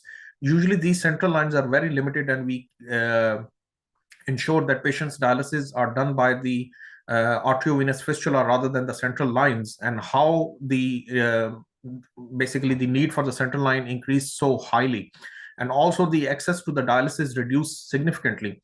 I can tell you, when I was there in last year in April, so the Al Nasser hospital was completely stopped and at that time, and none of the patients were able to have dialysis at that time, and that led to a lot of deaths in that time period.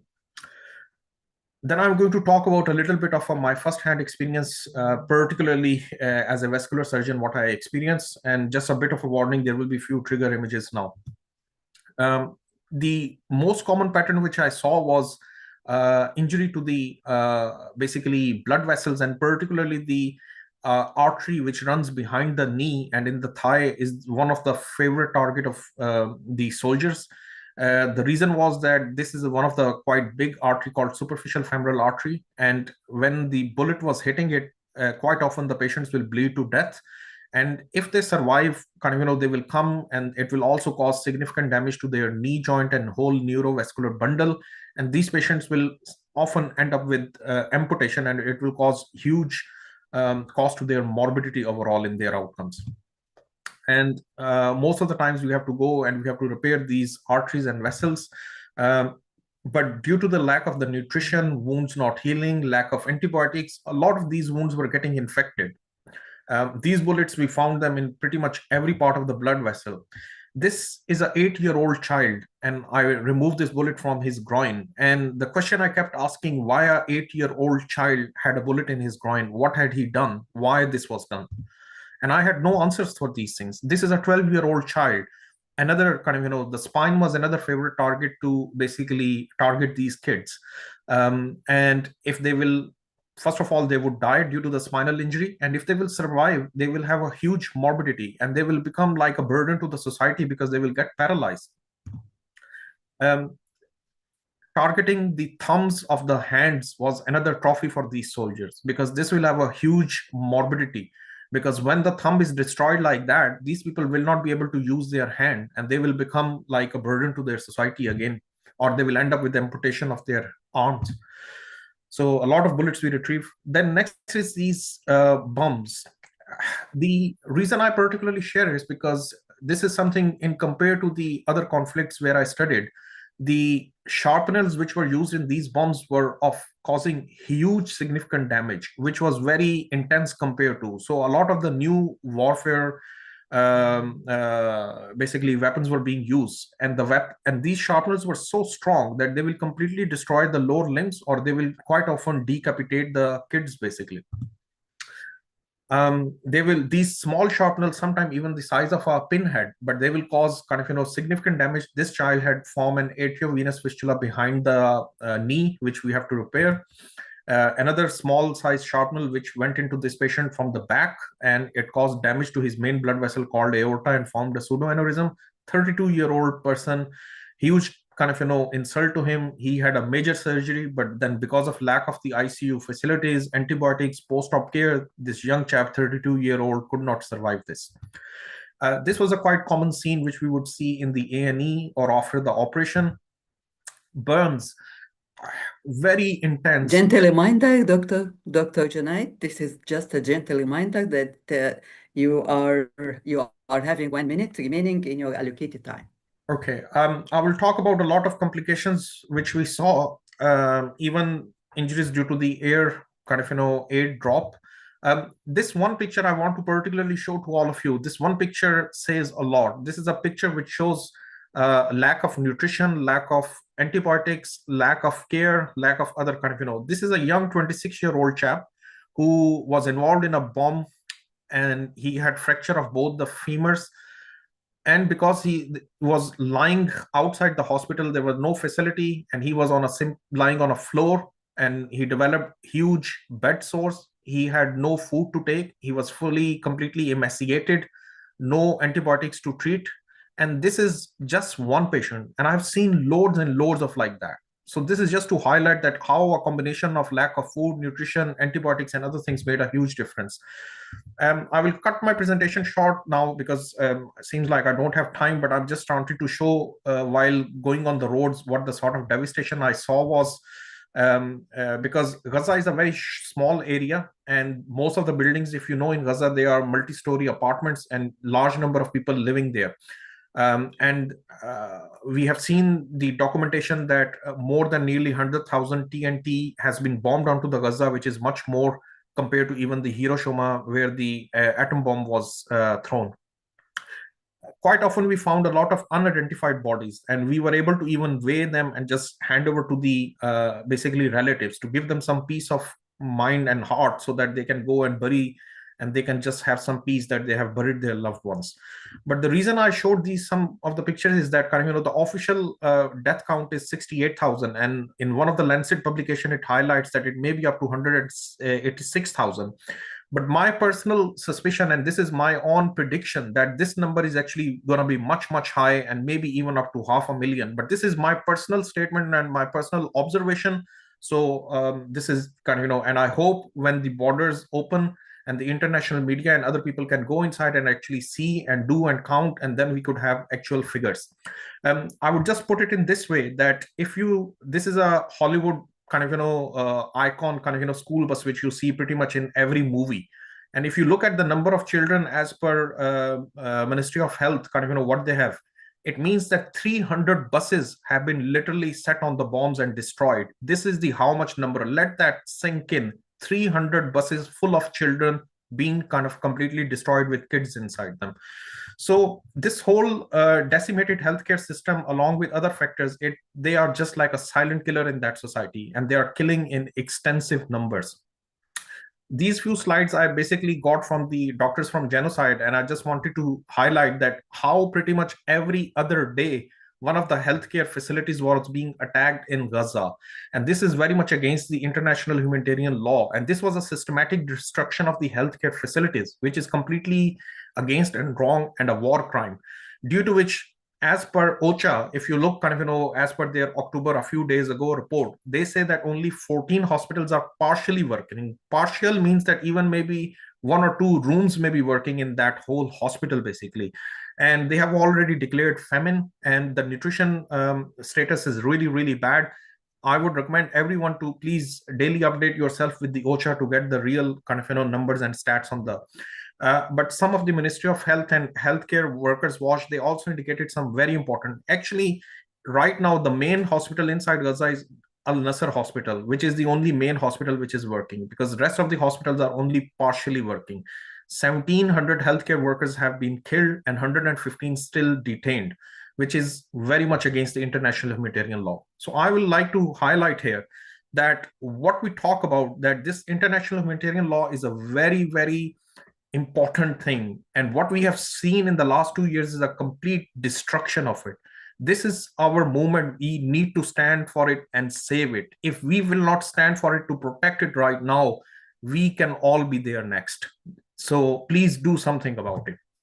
So my summary is that what I've seen is a complete cataclysmic situation there. I witnessed famine firsthand and a complete collapse of the healthcare infrastructure. And what I would highlight is that this is not any humanitarian work. Now is the time for solidarity-based work. And we have to show our solidarity with our Palestinian colleagues. They are extremely talented, and they need our help, and we need to stand with them, and we need to go and help with them.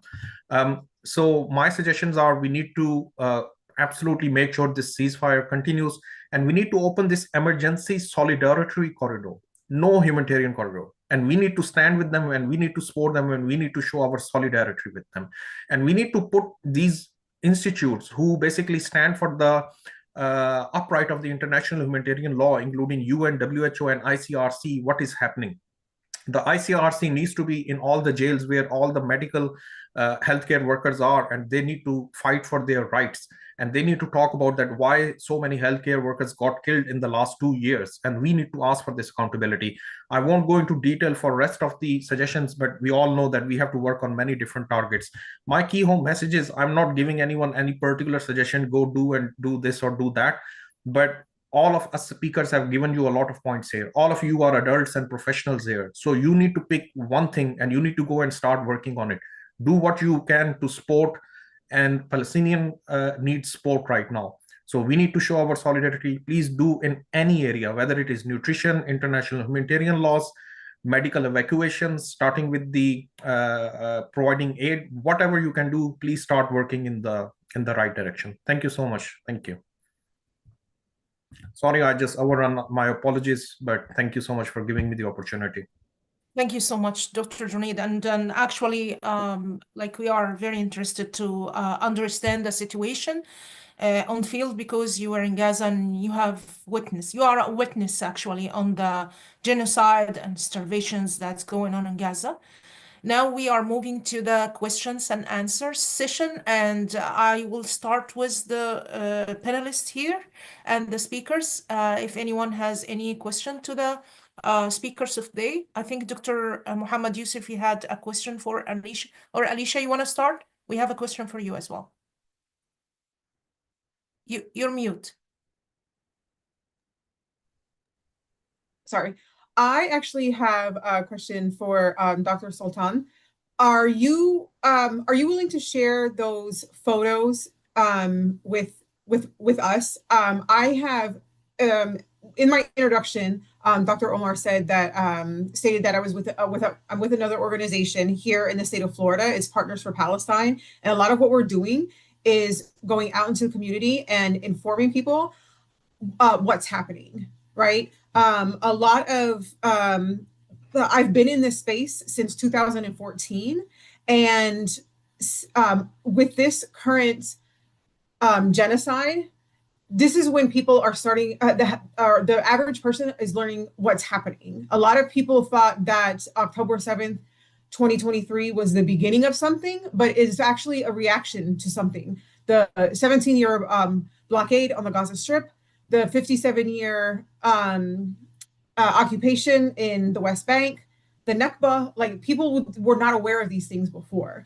So part of our job as Partners for Palestine is to go out into the community and educate our citizens, and then give them the resources and the knowledge to go and speak to their elected officials, because we, folks in this room, we know that what has happened in the past 2 years and what's been happening for decades is being funded by our tax dollars. And that, and to me, that is an extremely important thing to point out. In the state of Israel, they have access to universal health care. They have access to higher education. These things are luxuries here in the United States, but yet we have been giving them, basically a blank check for decades. And what do we do when they, for bad behavior? We reward them with more weapons and more funding. But I would love to take some of those pictures, because on just by going online, we're so inundated with so much information, and you're not quite sure who's doing what. And Amnesty International doesn't report on the specific incidents that are happening in the hospital, and they don't have those kinds of photographs. So if you're willing to, I would love to have an opportunity to share those photographs with our members of Partners for Palestine, and take them when we go and speak to our elected officials, and let them know that that's what our money is funding. Because as you pointed out, a lot of those victims are children. This genocide, this was not happening on a battlefield. This was not happening with, the victims are not soldiers. The vast majority of them, we know 70% is women and children. These are, this is not a battlefield. It was a clear genocide with intentions to eliminate the Palestinian population in the Gaza Strip. And I want my elected officials to know that that's where my tax dollars are going and that I'm not okay with it. So I would love to share your experience and your photos with our members and our elected officials here in the state of Florida, if that's possible. Yes, absolutely, Alicia. Thank you so much, and I'm more than happy to help with anything. Thank you. Thank you so much. We will ask Alicia. We can ask our IT Mahmoud to connect you with Dr. Junaid, so you can later take the photos. Sure. And make sure that our sessions and our conference is broadcasting live stream on YouTube, and I will send you the link immediately. Oh, perfect. Thank you so much. Thank you. We have a question from Dr. Muhammad Yusuf. He had a question for Alicia.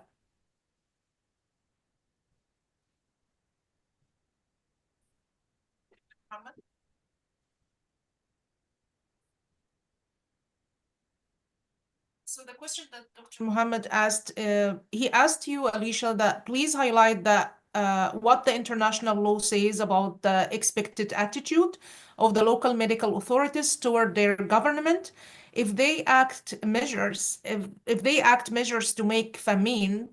Does the international law condemn the attitude of support or silence if taken by domestic medical authorities? Okay, so I myself, I am not, I don't have any legal training. My area of focus is political science, but I will say, and I can say that the government of Israel is an occupying power, right? So we hear a lot of this rhetoric is that Israel has the right to defend itself and that sort of thing. But in the reality is that because they are the occupying power, they are responsible for the well-being of the people they are occupying. Having a military occupation in place is supposed to be a temporary military tactic, right?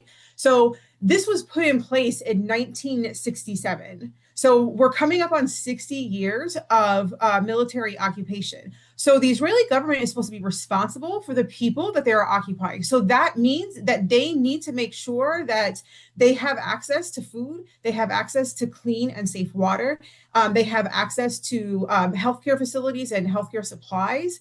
So on the looking at it in the frame of international humanitarian law, that is where the Israeli government is responsible for, or that is what the Israeli government is responsible for. And we've seen not just with this particular genocide, like I said, Amnesty reported in their apartheid report from 2022 that they were using mathematical formulas to dictate how much food goes in and out of Gaza before this even started. So with every aspect of the Palestinians' life, they're all dictated under the Palestinian or the Israeli government, and they're using the excuse of security.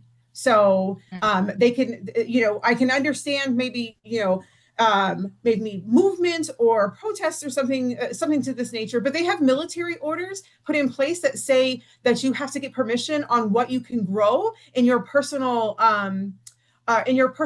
property. So like, what difference does it make if you're growing potatoes, tomatoes, cucumbers, flowers? What this has to do with security, I don't know. But every aspect of the Palestinians' lives are dictated by these military orders and the occupation, including the food. And it's and also talking about international humanitarian law, the use of collective punishment, that in and of itself, however they're dishing it out, that too is against the law. Thank you so much, Alicia. Dr. Ahmed Sarawi, you have a question?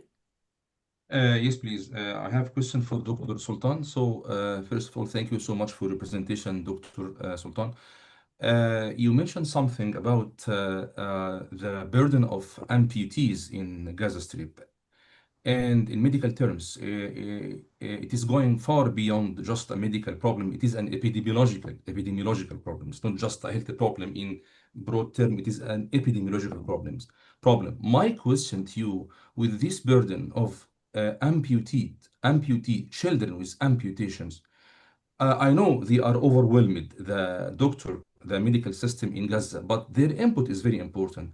The medical system, doctor in Gaza, how do they think about this epidemiological problem? I mean, the high burden of amputees in Gaza Strip. It is a huge challenge, both for the local healthcare workers as well as for the international community, because it is so complex that, first of all, it's not only just an amputee, but the whole team which has to deal with the amputee, the whole system is basically missing. It's not only just the rehabilitation centers which can put stumps for the amputees, but the physiotherapists to help them to deal with day-to-day challenges, the psychologists to overcome this immediate trauma, what has happened to their life in such a young age.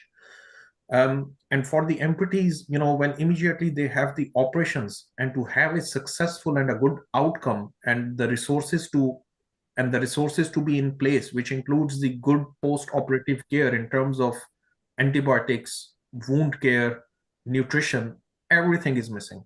So the whole pathway has been completely destroyed. And I'm afraid for the healthcare workers who are inside the Gaza and the healthcare facilities, they are not in a position to deal with that. In summary, they are struggling. And you would be surprised to hear that so far over the last 2 years, not a single or maybe handful stumps or the limbs have been sent, the artificial limbs have been sent in, because most of the artificial limbs, they have been rejected on the basis that they have got metal works in it or this or that, due to which most of the people inside the Gaza who are amputees, they are not receiving any sort of a care at all. And even the basic things, like the crutches or wheelchairs, even they are not being provided to them. The mental trauma is on a completely different level. And when you talk about children, and there is a lot of evidence about the how the outcomes of the amputations in the children are, but it is a completely new and different level in Gaza, because the evidence which is out there, it is not about all of a sudden trauma in the warfares. It is about the trauma, it is about the amputations which are due to cancer or those sort of things, which you see often kind of, in a very certain niche sort of a group. And what the children in Gaza, which is a huge new kind of, population all of a sudden, there is a whole new generation of children which are amputees, and how to deal with them and provide them. So the healthcare facilities inside Gaza are completely destroyed, to not even in a position to cope and to deal with them. Then the question comes, what we can do from outside. The people like I myself from the outside, I've been trying to struggle from the last 2 years to get in some limbs inside, and my request has been rejected like number of times. I have tried it with number of different NGOs to try to get some material in, to get some artificial limbs inside, to give some support, and every time the request gets rejected. So this is something which we need to talk in a very, very high level, and we need to speak to UN and WHO, and we need to ask what are they particularly doing for this group of patients. And we need to have a very specific, a coordinated effort on a very high level to help and support these individuals. So unfortunately, there is nothing is in the system. The pathway is completely destroyed, and it needs extensive help and support, I'm afraid.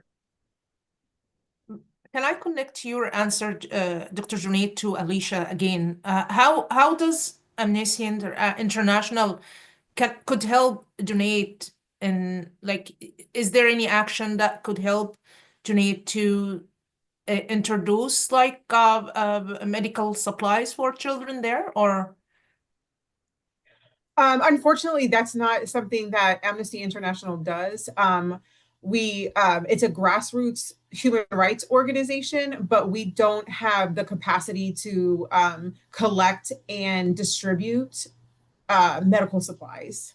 Or a report, like, is there any like, if we have a case here, could be a statement or a report that these kind of medical supplies for amputee children are blocked or prevented. Yes. Well, Yeah, I think I'm sorry to interrupt both of you, but I think what Dr. Abir has highlighted very important point in terms of advocacy. If the Amnesty International and other advocacy organizations can actually put more pressure directly on WHO and UN and ask them that why this work has been stopped, why the amputees have not been supported in a way that they should be. So please work on those lines. That would be really appreciated. Thank you.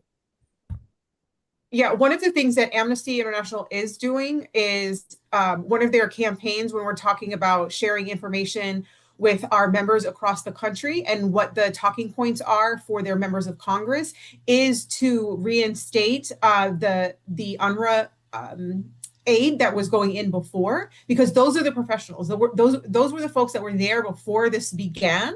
So they're familiar with what the needs are for the community that they were serving. As I stated before, like having the people with the weapons distributing the food, you know, I have no military training, but that's a bad idea. Like, I don't know why anybody thought that that was a good idea. So that's what we're encouraging. One of the talking points is to make sure that our government officials know that we want to make sure that the humanitarian aid is coming in and at the level that they need. You know, a couple hundred of trucks, you know, a week is not cutting it. It needs to be, you know, at the level that it was before and then some because of the genocide. Thank you so much. Dr. Ahmed Lutfi, do you have a question? Yes, it's a comment actually too. Thank you, Alicia, about mentioning that there is duties on the Israel government towards Gaza and towards Palestinian as an occupying force. But I would like to highlight as well that there is a major duty on the shoulder of all Arab countries, all Arabs, towards Gaza and towards Palestinian. Palestine is a part of the Arab League and Arab League, and all Arabs are obliged to provide Gaza with all what they need: food, protection, even if it means war between Arabs and Israel. This is all in the constitution of the Arab League. And if we are not going to put pressure on the Arab regimes in Europe and in America, all people should call Arab leagues to do their duties, because all the Arabs under strict military regimes, they cannot go out and show what they want. Otherwise, millions and millions will be in the streets. And this is my comment. Thank you very much.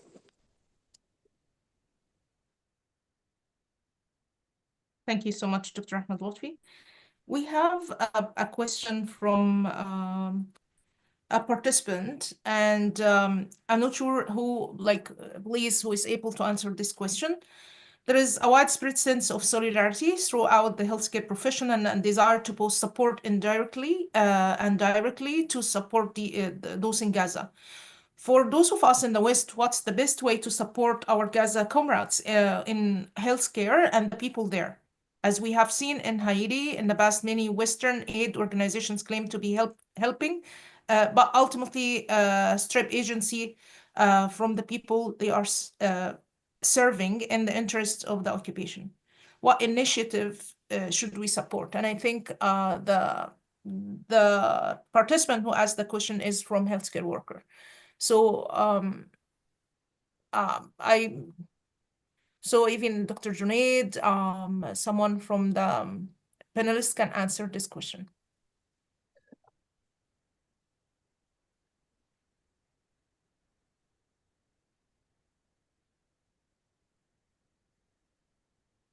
I'm sorry, Abir, can you just repeat the last part of the question, please? Yeah, the participant, I think, from healthcare sector, and they ask for those in the West, what's the best way to support our Gazan comrades in healthcare and the people there? Yes, so there are so many different number of ways by which you can do that. So first of all, of course, you go ahead and you can provide help to the legitimate NGOs by which you can send medical supplies to them. And then we have quite a few networks by which we know that you can directly connect with the healthcare workers inside Gaza, both the doctors and nurses, and you can provide them help directly. The third thing is you can do telemedicine, because there are a good few forums by which if you cannot go inside as a humanitarian, then you can at least help remotely in your own specialty. So I have a lot of friends who cannot go inside Gaza, but they are doing a lot of support by providing the telemedicine and helping.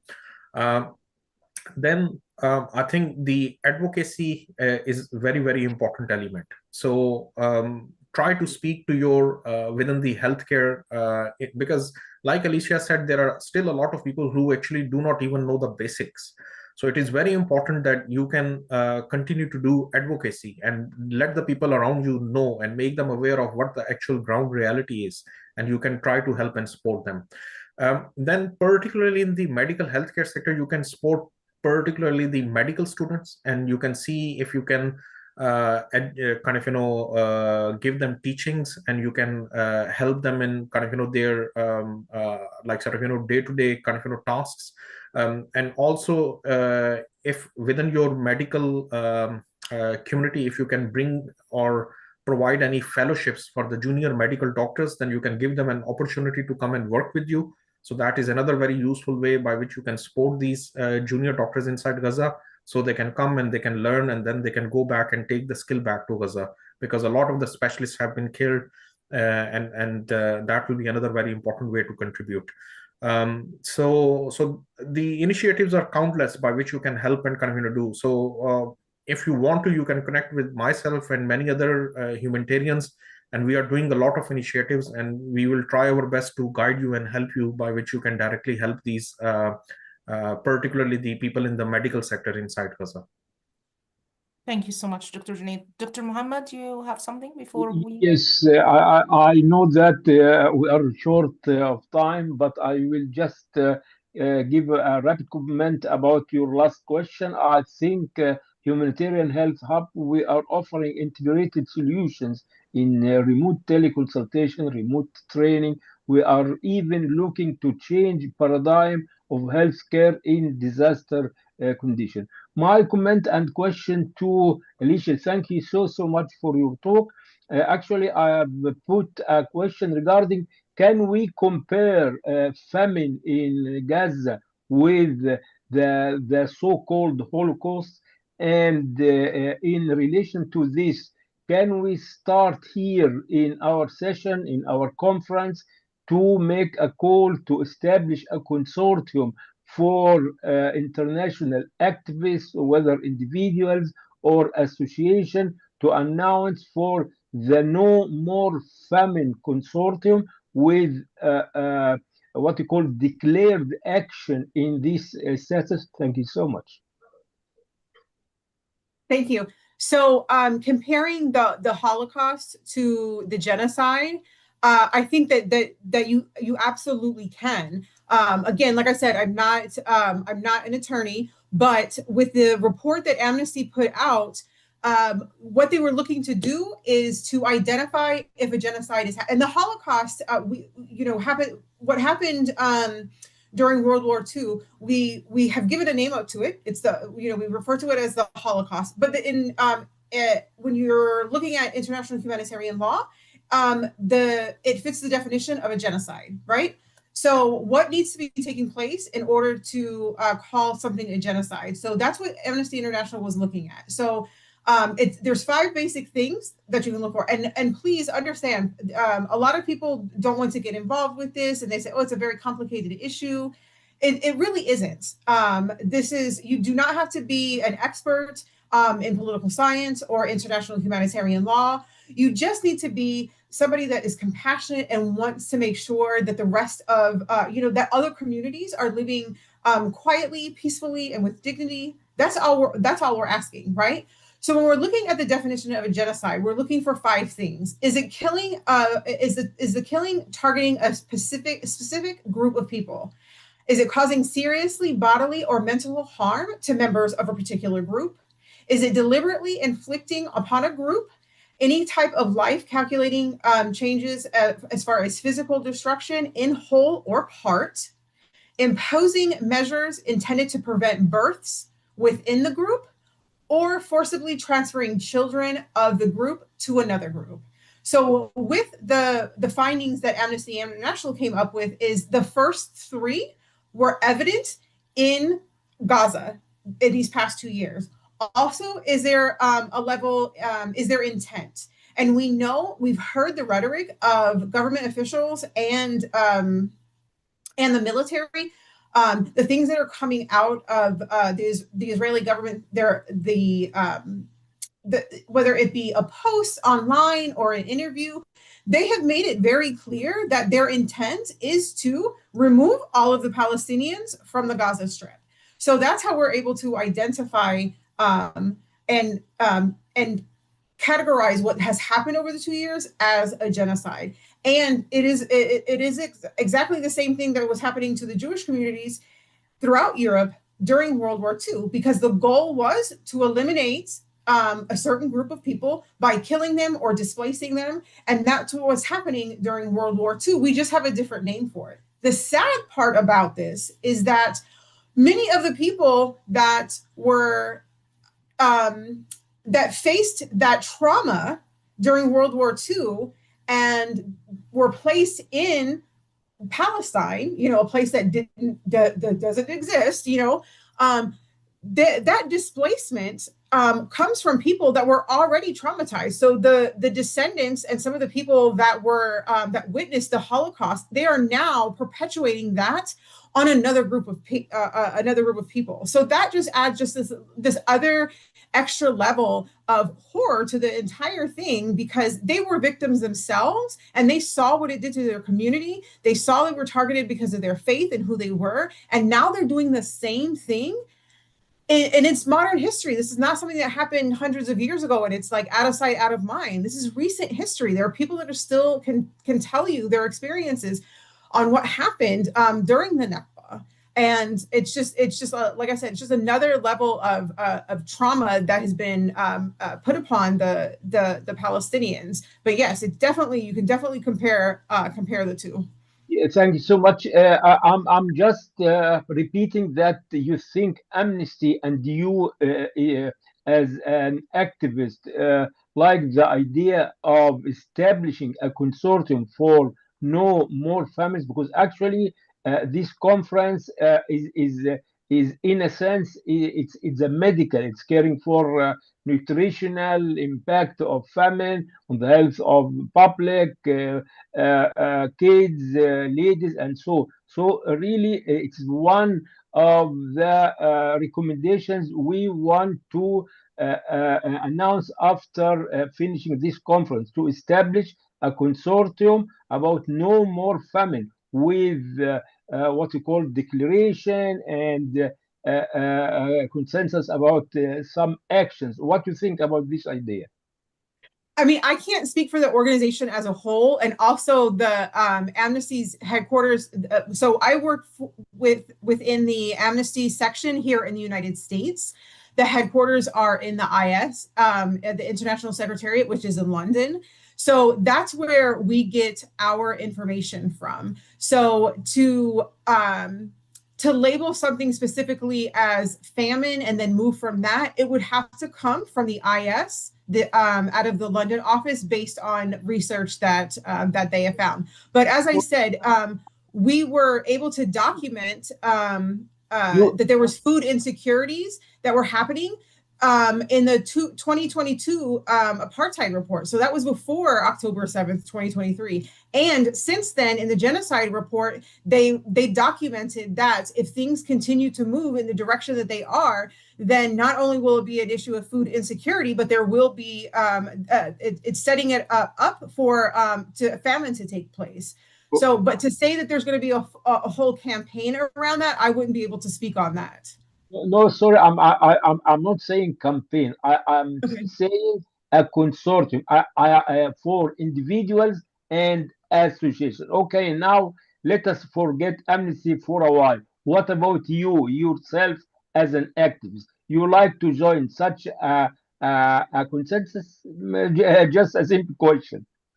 I would absolutely, because I think a lot of people, Okay, I thank you. hope this doesn't happen, but people see that, okay, well, the ceasefire is in place. So, everything's great. Our work is done. I don't want people to lose momentum. Yeah, I don't want people to lose momentum. Yes, the ceasefire is in place.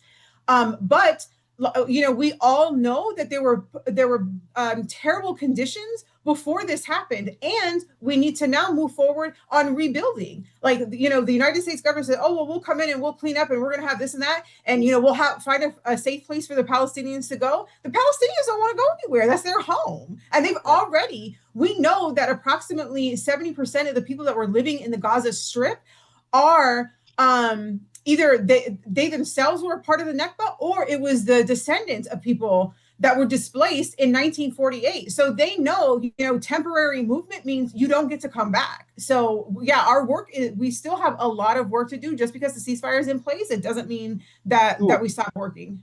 And actually, after a ceasefire, now we have either complete famine or selective famine. Selective, not all kinds of food are allowed, and healthy food is prohibited, and a lot of it. Thank you so much for your answer. Thank you. Yeah, thank you. Mohammed. And Alicia, Dr. Al-Masri was the last comment. Thank you. I'll be very quick. I actually want to address the question about what we can do as healthcare providers. My worry and my concern is that in the past 2 years, we've been working on survival mode, trying to save whatever we can save. And now there's the, between brackets, ceasefire. I don't know how long will it hold. My worry is that many people, especially the general public and politicians, will kind of think, and you've seen the propaganda from the pro-Israel camp. Well, there is a ceasefire now. Why are you still talking about it? Why are you not celebrating? All these kinds of things. Israel thinks the world can go on a reset button to October 6th. And we should not rest until we help. I actually turned my camera off because it was just too emotional to listen to a lot of the talks. And one of the things I want to talk about is that over the last 2 years, everybody was doing their best effort. The problem is it's a global effort and it's effort in silos. In a long term, it's very important that all these efforts come together in a synergy so that we can create a significant lasting change. The society in Gaza has been destroyed. The healthcare system in Gaza has been destroyed. Rebuilding it is not a matter of a year or 2 or 5. It's a long-term effort. And it's very important for this group and other groups to work together, create a synergy and a long-term plan for how we can impact things on the ground in Gaza, but also impact policy here in the West, whether it's Europe or North America. Because to be honest with you, the Gaza genocide is the most documented genocide in history, yet it's the most denied genocide in history. And with the machine, the propaganda machine these guys have, we risk losing everything. I don't want to take much time. These guys control a lot. They control a lot. And if we are not doubling and tripling our efforts, working strategically together to create that long-lasting change, everything we've done over the last 2 years will evaporate. Thank you so much, Maher. We went over the time for session 1, so can we propose 3 to 5 minutes break and then come back for session 2? Dr. Salma, is it okay with you? Yes, Dr. Abir, I just wanted to conclude. As we conclude today's our session, I want to extend my deepest gratitude to each of our speakers for their compelling presentations and to all of you for joining us this vital conversation. Today's session was not just about data, it was about accountability, humanity, and the urgent need for coordinated action. The numbers we have seen are not abstract. They represent lives interrupted, futures endangered, and systems under siege. Let's carry forward the insights shared today with renewed commitment to advocacy, evidence-based response, and global solidarity. Gaza crisis demands not only our attention, but our sustained engagement. Thank you once again for your presence, your questions, and your compassion. We look forward to continuing this dialogue and working together towards meaningful change. Thank you. Thank you so much, Dr. Selma. Because we have recording from our guests from Gaza, because I think they banned the Zoom there. Maybe they target the conference, I'm not sure. But we have recording for them, so we can go for next session. Dr. Rana and Dr. Al-Masri, we will start with you first because you present here, and then we will display the recording of our speakers from Gaza. Is it okay? Wonderful. So let's go for 4 minutes now. Sorry.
I want to retire knowing that my pension does not fund companies violating international law. So I am speaking out against the healthcare of Ontario pension plans investments in occupation, ethnic cleansing, and genocide. I now know that my future financial security comes at a devastating cost to people all over the world, and I cannot remain silent. Less than half of the 36 hospitals in the region are even partially operational due to repeated attacks and evacuation orders. Hospital courtyards have been converted into mass graves. We demand that HOOP stop funding companies that finance or equip the Israeli military. HOOP needs to divest from Lockheed Martin. And we demand that HOOP disclose and end all investments in companies participating in apartheid and genocide in Palestine and abroad. HOOP has investments in 38 companies that are complicit in war crimes, contributing to or benefiting from the illegal occupation, ethnic cleansing, and genocide of Palestinians by Israel.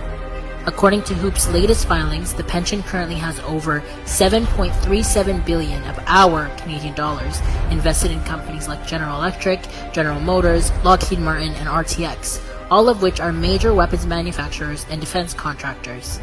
For instance, $3 million is invested in Lockheed Martin, the manufacturer of the F-35 jets that have dropped 2,000-pound bombs on Gaza in thousands of deadly airstrikes. They're also investing $74 million in Valero Energy, which supplies fuel to the Israeli Air Force, as well as $278 million in Google Alphabet, whose tech is used for mass surveillance of Palestinians.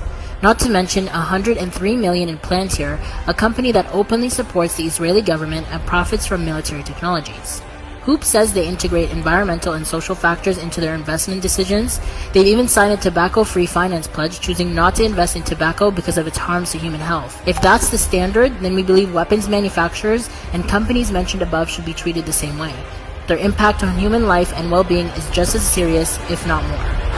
Divest now.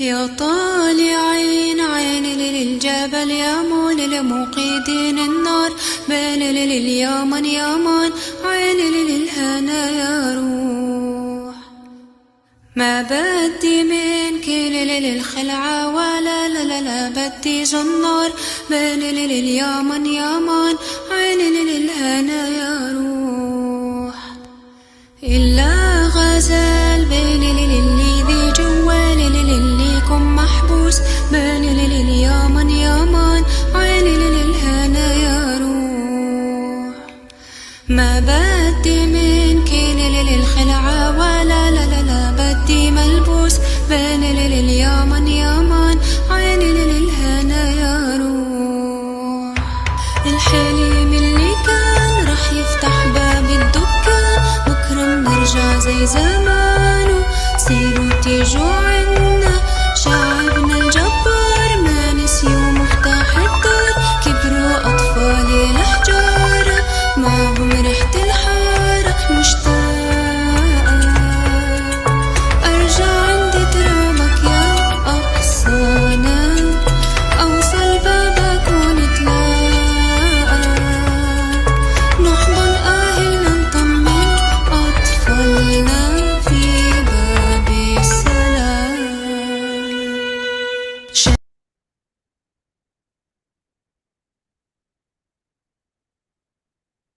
Welcome to our next session, which is called The Invisible Wounds, Psychological and Social Trauma. And today you gather to confront one of the most painful and yet least visible consequences of starvation. When food becomes a weapon, the human spirit itself becomes the battlefield. Starvation doesn't only strip the body of nourishment, it strips away dignity, choice, and the sense of being human. It silences the mind, fractures families, and leaves survivors trapped in a cycle of fear and despair long after the hunger has passed. As clinicians, therapists, scientists, and humanitarian professionals, our responsibility extends beyond keeping people alive. We are called to help them live again, to restore trust, meaning, and psychological foundation of humanity that hunger so cruelly erodes.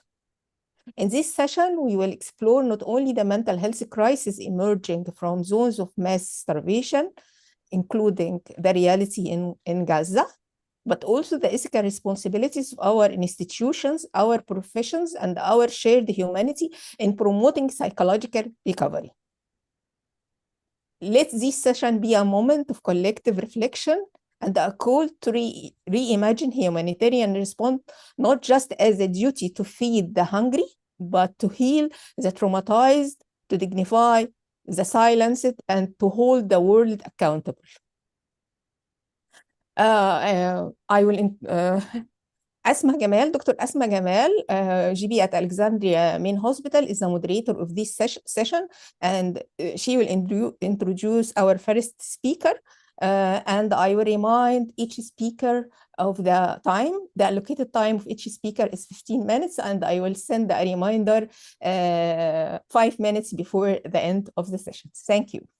And thank you very much, dear Prof. Doctor, for this wonderful introduction. And I'm truly delighted to be with you today and honored to serve as the moderator of this session. So let me start to introduce our first speaker, Prof. Dr. Rana Dajani. Dr. Rana is currently a global fellow at Harvard Graduate School of Education, a professor of molecular biology at the Hashemite University in Jordan. Her area of expertise is epigenetics and biomarkers of trauma among refugees. Through her leadership, she has introduced national and regional stem cell laws and presided over numerous scientific boards and United Nations councils. Most recently, as the president of the Society for the Advancement of Science and Technology in the Arab World, visiting a professor at Harvard, Yale, MIT, Jepson School of Leadership, and Cambridge. A tireless supporter of building indigenous research capabilities in the developing world and creating and monitoring a program to support women scholars in STEM that was recognized by the National Academy of Sciences.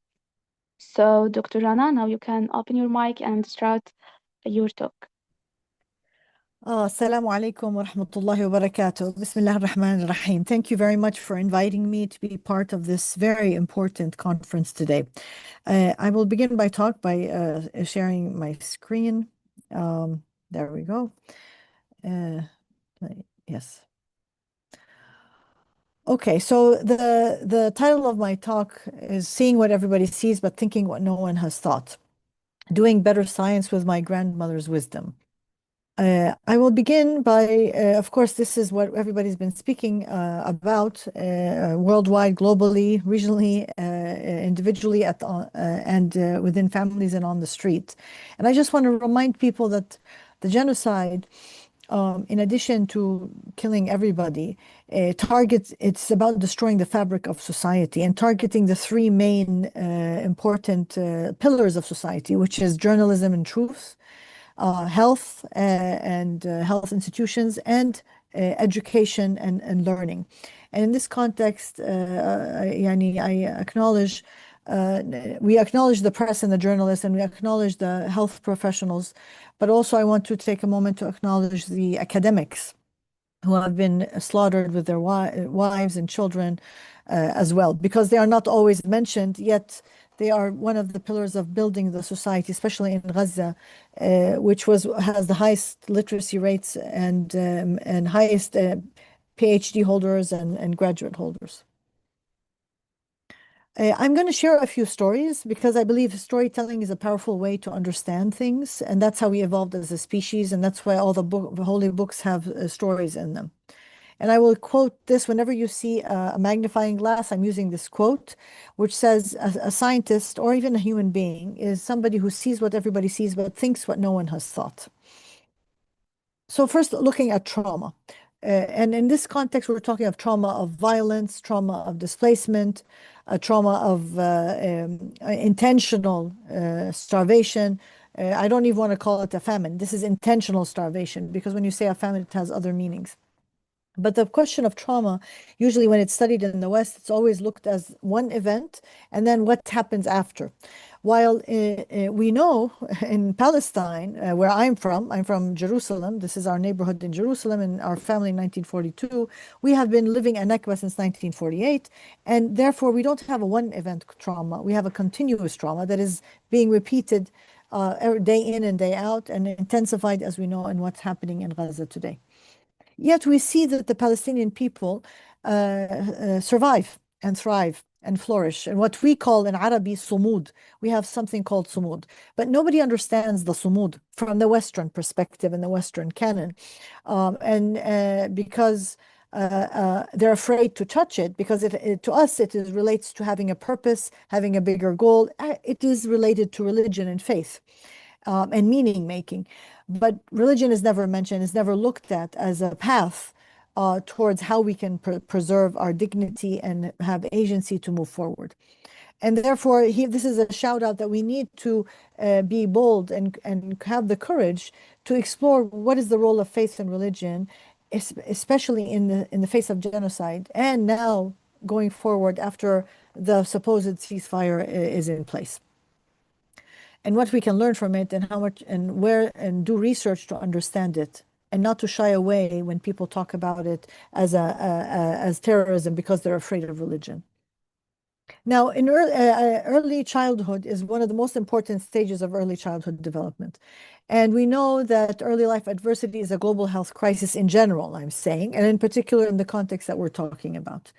And I'm just going to take a step backwards in time to look at another crisis, just to draw an example where our research was done, so that we can take those lessons and apply them within the Gaza context or in the Palestinian context.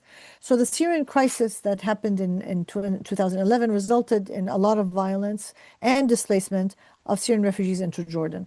And the challenge, as in Gaza, is that over 50% of those are children under the age of 18. There were many programs that were set forward, interventions to help these children after the matter. And that's why I'm giving this example, so that we're very careful as we borrow programs developed by the West to use them in Gaza in the future. So this was a program developed by Mercy Corps that we were invited to evaluate using a randomized control trial. It's an 8-week program teaching skills for adolescents and then evaluating them before, 3 months after, and a year after. We did the typical surveys looking at stress and anxiety, and we saw that the intervention actually reduced those. However, one very important finding is that it wasn't the trauma that they had been exposed to that impacted their cognitive ability. It was the poverty that they were in that impacted their cognitive signature. And that is something very important to notice, that it's not always the trauma of war. There are more important, it's very complex, and there are more important characters that can actually serve as a buffer to protect the child when they are being exposed to war and trauma. And I'll come to that later.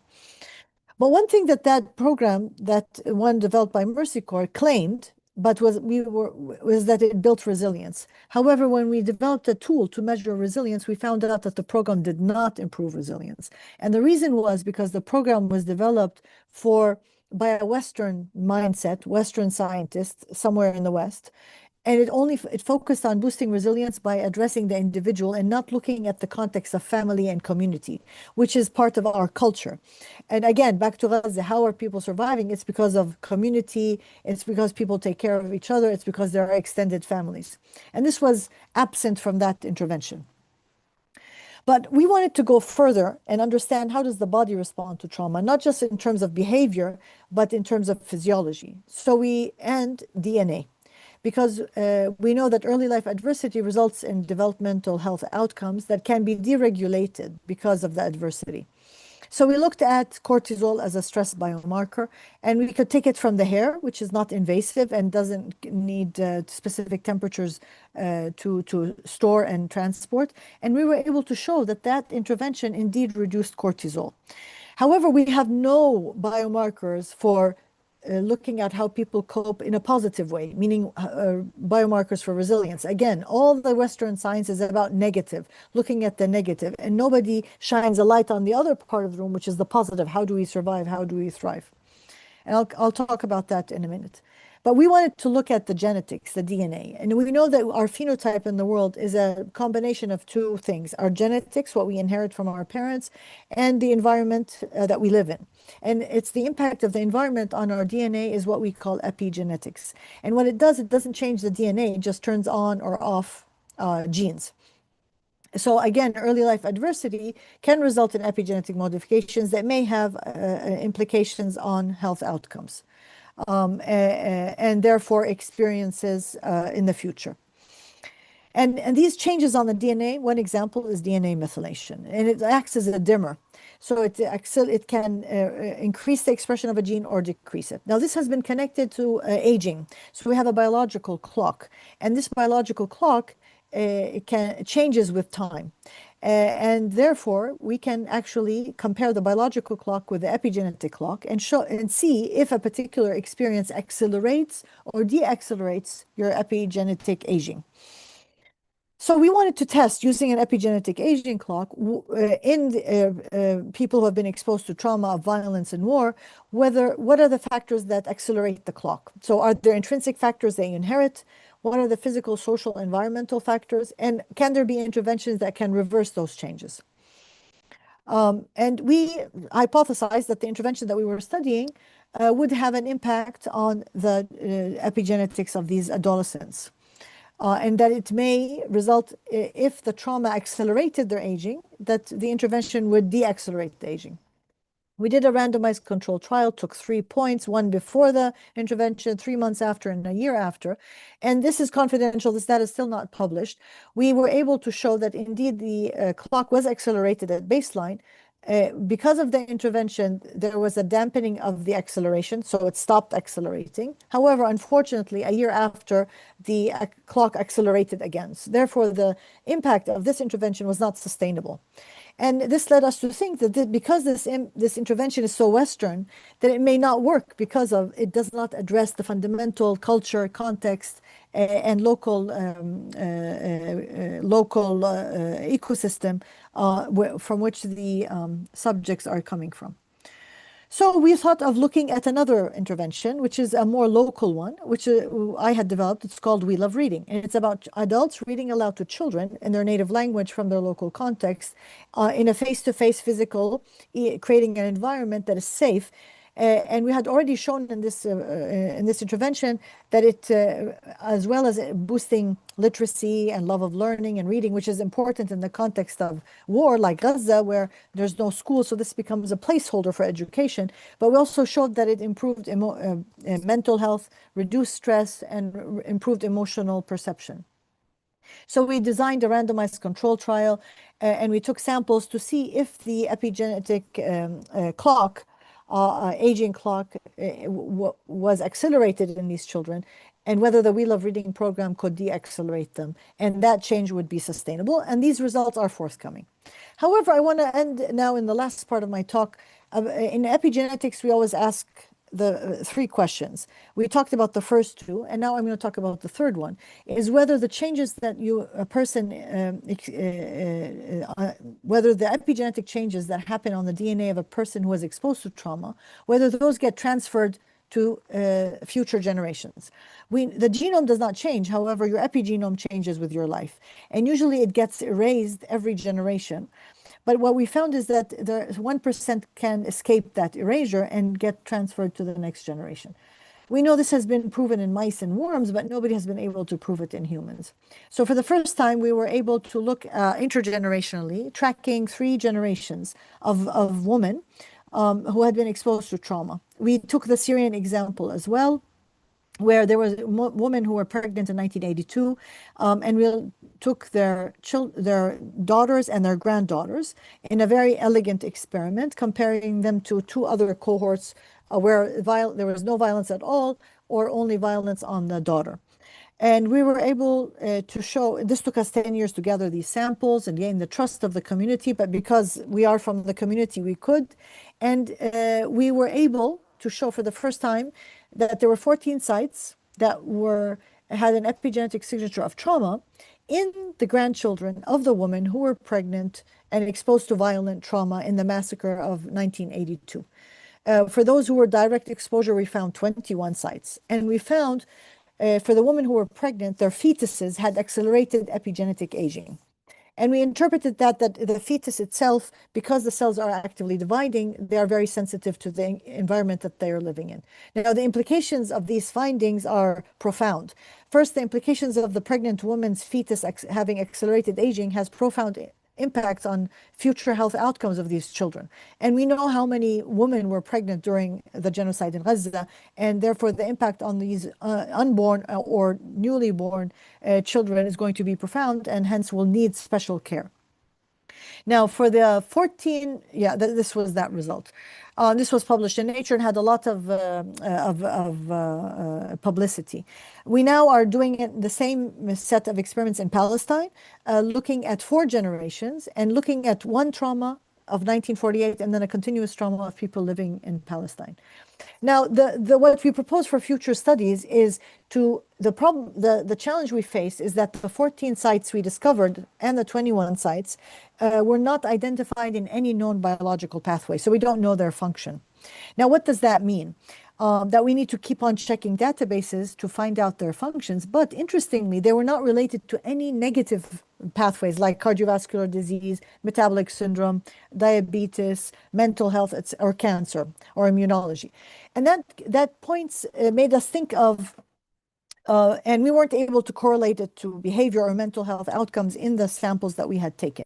But this made us think that if humans have been around at least 200,000 years and they've been fighting, it hasn't been all nice and sweet, why for all of a sudden anybody who's a descendant of somebody exposed to trauma that we're all victims and vulnerable?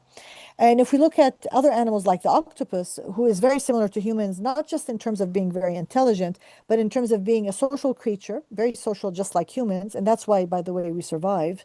We're social. And we are, both us and the octopus live in a very complex environment. And the octopus, just like us, has a lot amount of gene expression regulation, just like our epigenetics. So what I suggest and propose, and we've published 2 papers explaining our results or proposing a new paradigm shift, is that trauma is something that's happening all the time. The idea is that we're not, and we don't understand these 14 sites what they do, but they must have a multidimensional, non-linear impact on our behavior, which means instead of being victims and vulnerable, that what we inherit from our grandparents is agency through adaptability. And I think that victimhood and vulnerability is a colonial trope. First, they occupy us and colonize us and oppress us, and then they want to come and save us. So we have to be the victim, so they have an excuse to come and control us. But that doesn't make sense from an evolutionary perspective or the biology that we have discovered. And so we suggest that what we inherit from our parents is not we're victims, neither we're heroes. We are a diversity of responses that are a showcase of adaptability that we pass on to our grandchildren as they face unpredictable futures. Now, what does this mean? This means that we can have agency as we go forward to make choices of how we want to survive. And this kind of framing will impact policy, interventions, research, and measurements of success. And we call this the immortal kiss of our grandparents or our grandmother's wisdom. And when we went back to the families to share our results, that these results could be hold the perpetrators accountable. They gave agency to the families. Of course, they are evidence to stop the violence, but they also give hope for future generations, which is doing better science for humanity. And I'll end on the word of sumud. What we need today, and this is a call, to understand how the people in Gaza and other peoples who have been colonized and oppressed thrive, survive, and flourish, and despite what is happening. So what is the manifestation of the adaptability that we're proposing? So from an evolutionary perspective, and this is important for design of interventions, there are 3 things that allow us to adapt and survive.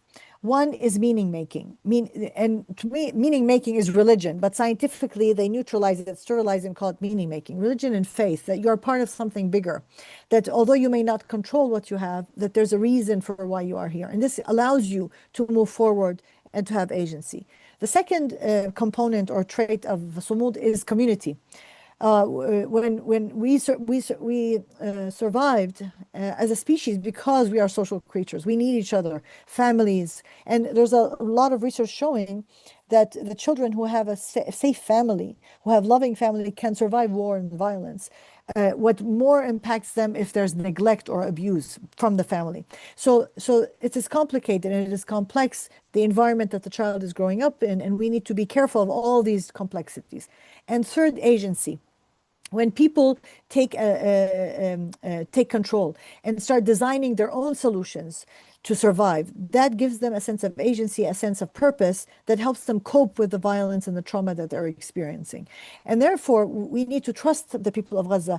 They have survived for 2 years. They are phenomenal. We need to learn from them. They lead and we follow. They need to have their sovereignty of what they want to do, and we learn from them as they go forward. And then these lessons can be learned for others. And with that, I'll end. I heard the panel discussion before me, and I think to change the world, as this famous quote is, it takes a lawyer, an activist, and a storyteller to change the world. And it is not evil in the world, as Einstein said, but it is those who watch and do nothing.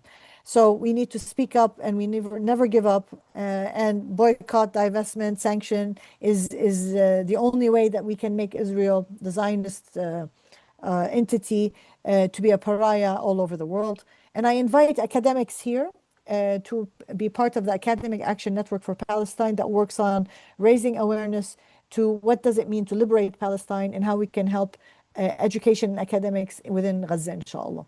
Thank you very much. And I will end with the chaos theory that do not underestimate anything you do, because when a butterfly flutters its wings, it makes a little bit of change, and that change can create a hurricane in a different part of the world. Inshallah, what happened in Gaza was that butterfly, that little change that now is spreading throughout the world with truth. So we owe Gaza, not just as Muslims and Arabs and Palestinians, but as humanity, because they have waken up the whole world to liberate the world from imperialism, inequality, and racism. And inshallah, if we liberate Palestine, we will be able to liberate everybody around us.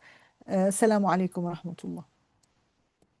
Alaikum assalam. Thank you very much, Prof. Doctor, for your insightful and informative presentation. Now let's introduce Prof. Dr. Maher Al-Masri. Dr. Maher Al-Masri is a Palestinian Canadian born and raised in Gaza for Nakba survival parents from the city of Bir Sheva. During the ongoing genocide, Dr. Al-Masri lost several family members, including his older brother, while other members continue to endure the worsening life conditions and starvation. He was recently subject to a smear campaign by Zionist group to remove him from his academic leadership post and to push him into silence. So the floor is open to you, Dr. Maher. Thank you. Thank you very much for the opportunity. I'm just going to make a disclaimer. I do not specialize on psychology or psychosocial sciences.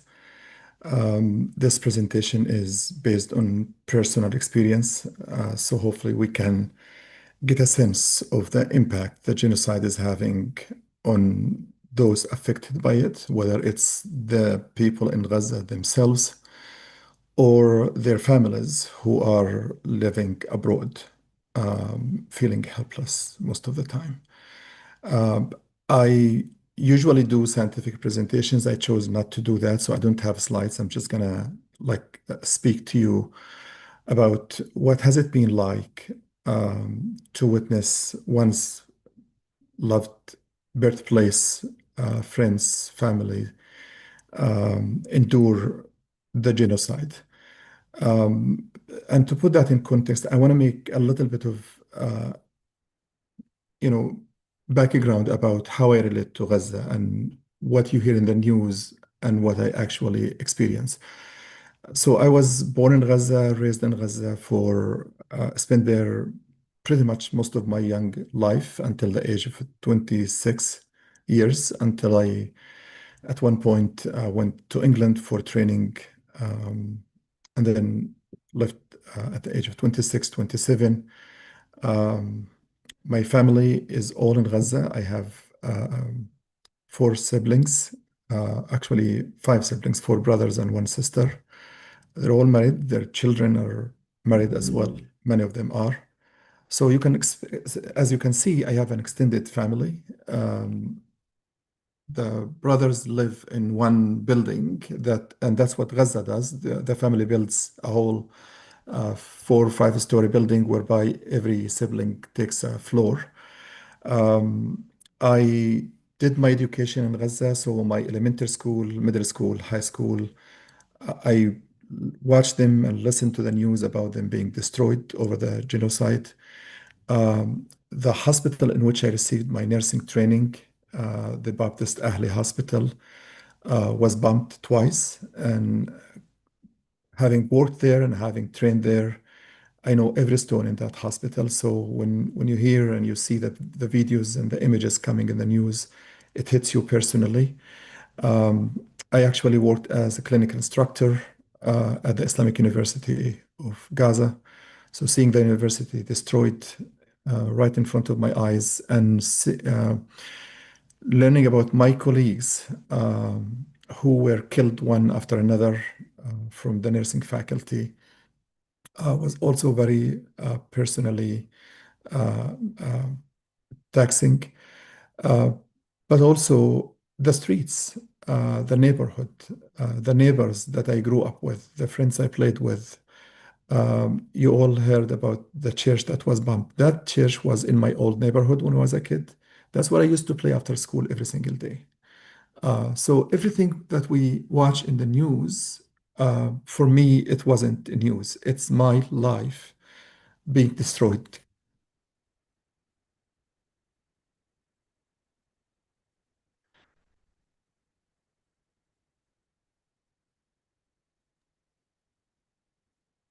I promised myself not to be emotional. It's very difficult, so please forgive me. We are all emotional, my brother. Don't worry. We're all emotional. Don't worry. Thank you. Basically, I've been witnessing my life destroyed right in front of my eyes, and I'm just too far, cannot do anything about it. So for the impact of the genocide on my immediate family, like my colleagues have mentioned, this did not start on October 7. Gaza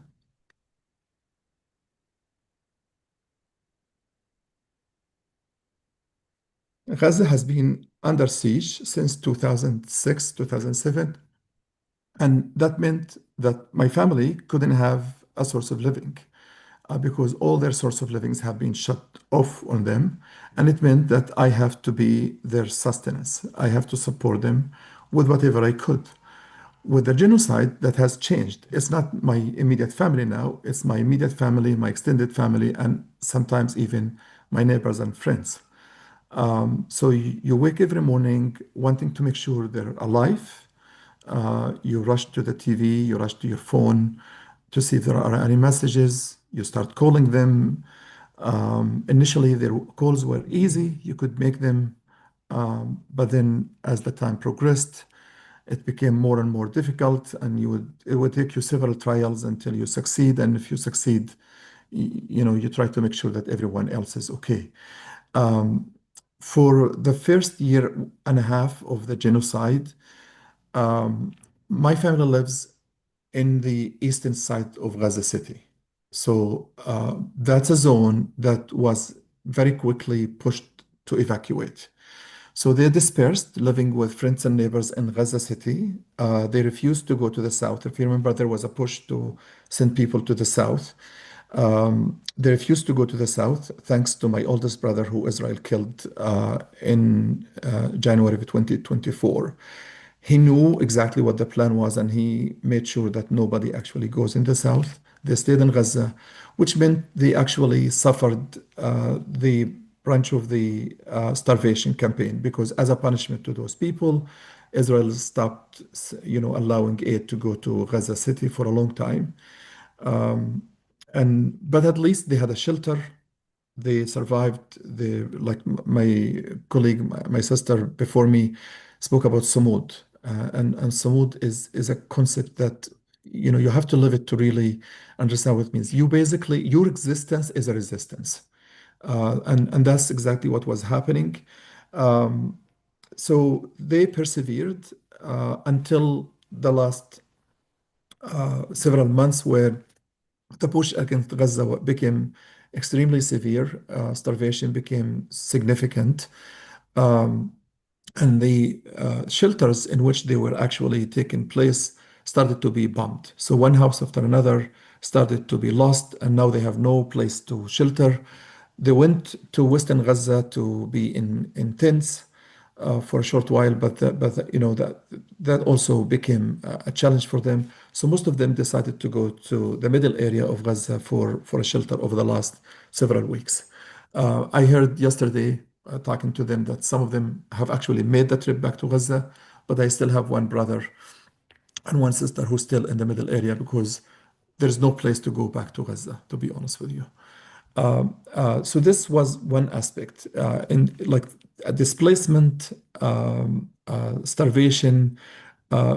Your day basically is to make sure you search for food, you search for water. This is exactly what they were doing, and the most traumatic for them, from my perspective, honestly, not knowing what's happening. Once they lost their internet connections, they used to listen to the news through the internet. Al Jazeera had some radio broadcast, and other channels had radio broadcast. These became unavailable with no internet. So when I called them, they would take their news from me. So they would ask me what's happening, whether it's in the war itself, the genocide, or in peace talks, or like ceasefire talks. And this was very hurtful, like very traumatic. Like you're living in total darkness, hearing bombs and hearing things happening around you, but you have no idea exactly where they're falling, who they're targeting, and what is being said, and what they're supposed to be doing. So this all together, was I don't know how they actually managed to do that. And the irony of all of this is that they themselves would make me want to feel good. Like as I talk to them, they would support me.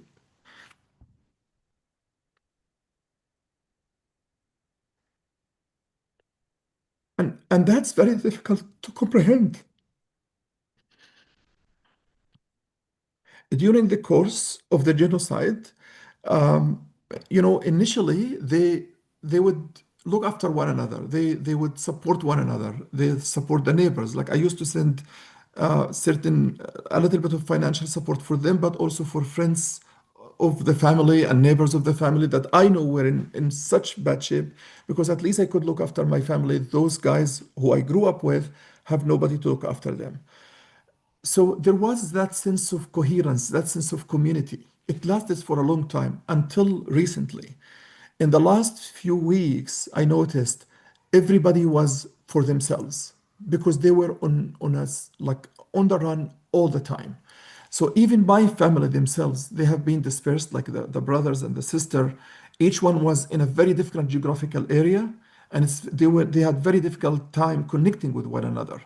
So they would also take the news of their other brothers and their sister, or the sister with other brothers from me. Like, okay, what's happening to, my other brothers? What's happening to my sister? And that made it also very difficult for them. So that's from the perspective of how they experience the genocide. Now, how I experienced the genocide with my family, and this is something I never thought I could actually carry it, to be honest with you.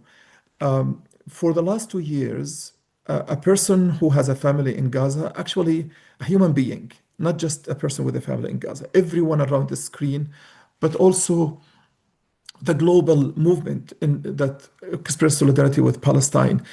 Quite honestly, our life has been put on hold. Your whole day is waking up in the morning and having a constant guilt. Every time I eat, I think of them. Every time I sleep, I think of them. Every time, I go shopping, I think of them. To be honest with you, when I carry my grandchildren, I cannot not help not think of the children that are being killed and maimed. And the doctor before showed many of those images and pictures that we have been seeing for the last 2 years. So quite honestly, the trauma that we are carrying as human beings who have been following the genocide has been tremendous. It impacted every aspect of our life, and I wonder how we're gonna ever recover from this. I think the only way we're gonna recover from this is to see accountability and justice being served at one point. The other point with regards to how the genocide impacts us, outside as family members of people who have been enduring the genocide is the constant fear for the safety of the loved ones. There isn't a moment in a day, like, you call them an hour ago, and then within an hour and a half, you watch the news and you hear something happening close to where your family are. And all of a sudden your attention shifts. You have to make the call and you have to make sure they're okay. So there's a constant fear and concern that is very difficult to handle. The other piece that made it even more difficult is the injustice at our local countries and governments. You know, I said before, it's the most documented genocide, yet it's the most denied genocide in history. And to see those politicians denying the genocide, to see the media dehumanizing the Palestinian people and their supporters day in and day out, when you are in such a tremendous pain, it was just too difficult to handle. Sometimes you want to scream, sometimes you want to snap. Like you do whatever you can to prove them wrong, to expose their propaganda. You lobby, you protest, but still that's not enough. And adding to this trauma is the whole Zionist propaganda machine trying to also dehumanize Palestinians simply by virtue of existing. Whenever they see a Palestinian, and I don't want to talk about what they did to me and my story, but in a nutshell, the fact that there is a Palestinian in academia who's assuming a leadership role, was too much for them to handle. And I'm one of thousands that I know have been subject to even worse than what I have been subject to in terms of smearing campaign, defamation campaigns, lobbying, and whether it's newspapers, whatever they did. It just shows you how heartless these people are, and they don't care. They don't care if you're killed. They don't care if you're maimed. They don't care if you suffer. They don't care what happens to you. They're heartless, soulless people, and we cannot let them run away with that. I don't want to rumble about this. If anything, I wanted to share a little bit of what it means to be a Palestinian living in Gaza, but also be a Palestinian of a family member in Gaza.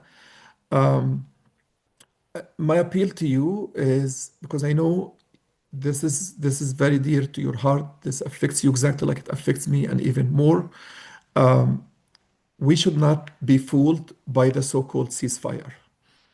This ceasefire is a trap to diffuse the pressure from the Zionist state and to get us to disperse.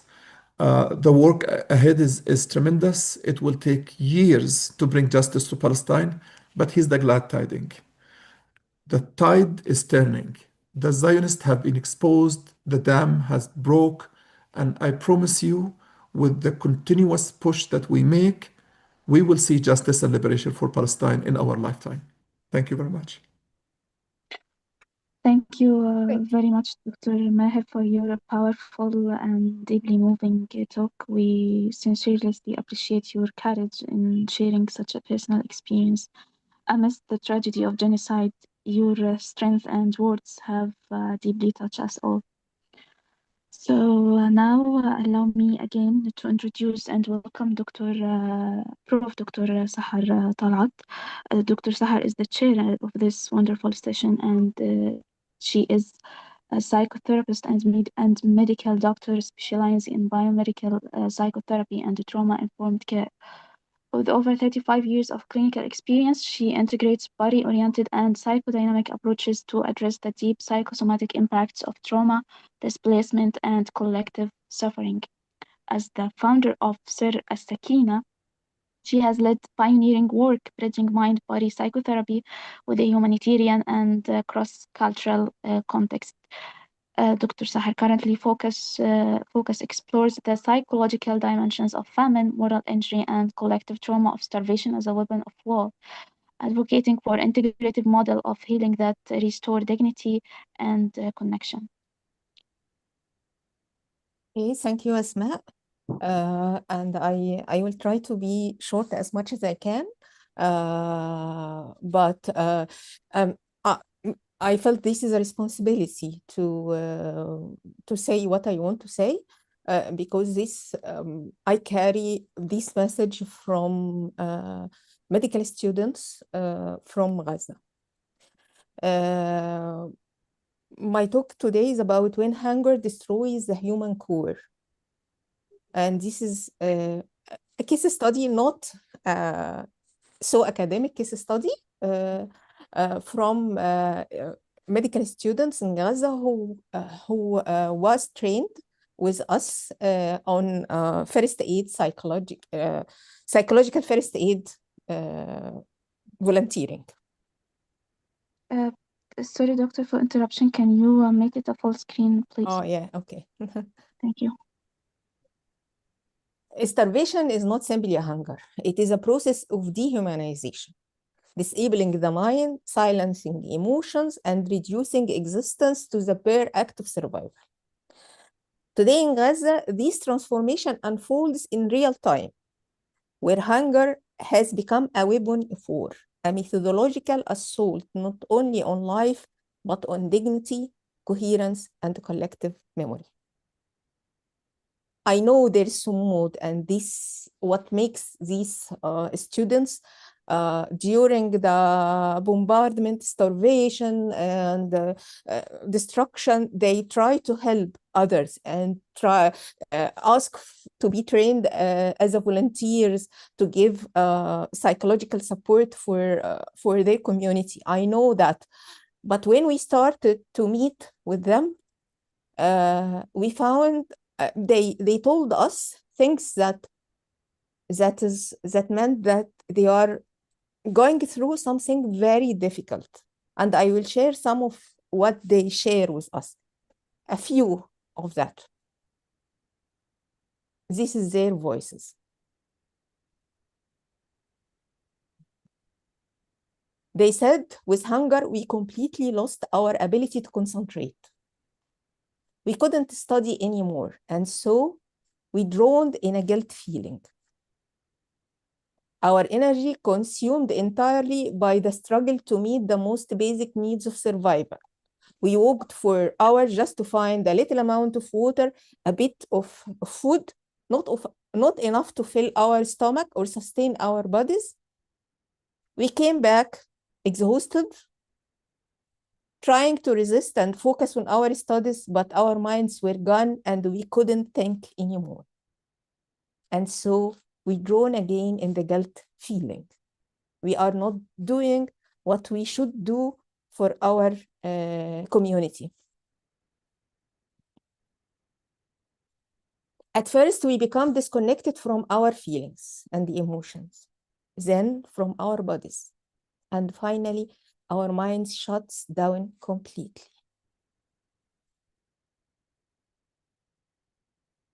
We felt ourselves going down and up on the humanity ladder, falling and then trying desperately to cling to our human dignity, only to fall again. This was very evident at the aid distribution points, which the experience of aid distribution points was humiliating and degrading. We go for days and return with nothing. There is nothing to eat. We must return with anything next time. When we reach to these distribution points, we need to run as fast as we can. Sometimes you have to push others aside.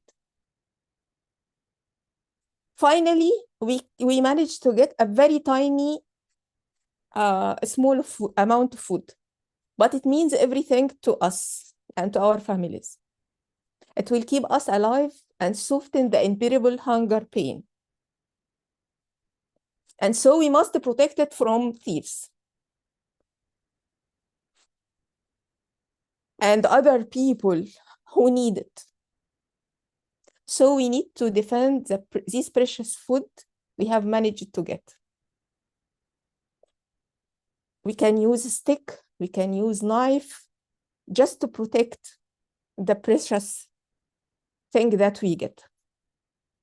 Finally, we return with a small bag of flour and an overwhelming, crushing sense of shame. And we ask ourselves, how did we end up here?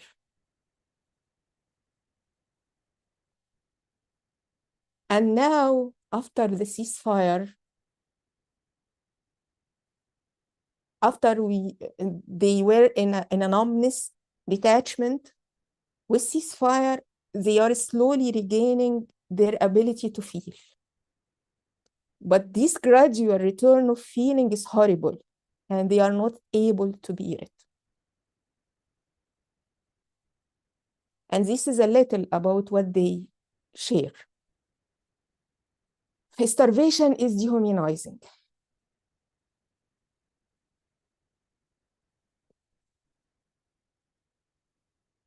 In biophysiological terms, and I'm not going into a detailed scientific details, but the body energy reserves fall below survival level. The brain begins shutting down higher functions like critical thinking, empathy, imagination, and redirects all energy toward staying alive. The person becomes a biological emergency system, no longer fully human, but a being suspended between life and death. In Gaza today, people live this condition daily. And every home shelters a child who cries not from pain, but from hunger. Hunger doesn't kill suddenly, it kills slowly by erasing the human layer by layer. The need for food turns into a death trap, a cycle of helplessness and submission. Dignity becomes impossible because dignity requires both energy and awareness, and starvation destroys both. They try to maintain their humanity, but they know that they are fallen, and then try to return, go up, and then again they fall. I want to go into that, but Dr. Neil said about that, and so I will not go about that, but at least prefrontal dysfunction is impaired, there is excess cortisol, there is collapse of the autonomic nervous system with emotional detachment and disconnection from reality. Also, psychologically, starvation generates emotional numbing, identity dissolution. The self-image shrinks to a hungry body. And hunger reshapes values, and survival replaces meaning. A mother in Gaza said, I no longer think about how to raise my children, only how to make them sleep without crying from hunger. As a trauma-informed psychotherapist, and I am connected with many prestigious trauma therapy institutes, what I found from them is complicity. There is global silence and complicity of the trauma institutes, although they know the devastating effect of what's happening in Gaza, but they are silent. And while they are propagating the idea of mental health for all, yet remain silent in the face of the most massive psychological assault of our time.